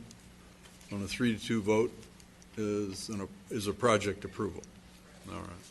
Thank you. But the zone change is not effective until the City Council approves it? That's correct. That's correct. Okay. So And this it'll be agendized for the City Council sometime in the future? Correct. The Right. CUP actually doesn't become effective until the effective date of the GPA zone change. Right. Okay. All right. I believe that concludes our action items. Am I correct? Did I miss anything? That's it. We've been jumping all over the place here. Ms. De La Cruz, you have comments? Yes, just one item in the interest of time. Some of you may have received, I know Chairman Bose has received, but I just wanted to put it on the radar of the entire commission. The high-speed rail has began their community outreach, and the next community outreach meeting will be on Wednesday, September 12th. We can send over an email with all of the detailed information, but they are beginning a series of community meetings in various languages, English and Spanish. They are slated to have these outreach meetings through September and then present their options to their authority in October, as well as the Federal Railroad Administration. They anticipate a draft environmental document to be released next summer of 2019, but you will start to see more and more of that in the coming months since they are doing their outreach. I just wanted to make sure that that was on your radar. And that's it for tonight. So, city staff will be attending the appropriate meetings and giving input. Absolutely. Staff already meets with them regularly. This is now kicking off their public input process, as well as their preferred alternatives on the location of the high-speed rail and so on and so forth. Members of planning and city engineering are both heavily involved in the process. All right, very good. Thank you. That's it. All right, commission comments? Any? Thank goodness we're done. It's time to go home. Is that what you're going to say? I do have one comment. Okay. So we could start having dinner if we're going to be this late, perhaps? Some of us are hungry, and I eat often. You Just thought I'd guys. say that. You guys. We'll just call Jocelyn on her private line. and she'll send our dinner. Call my cell. I'm also Uber Eat, so. I'm vegan. All right. I got the message. Okay, I'll quit talking. Fine.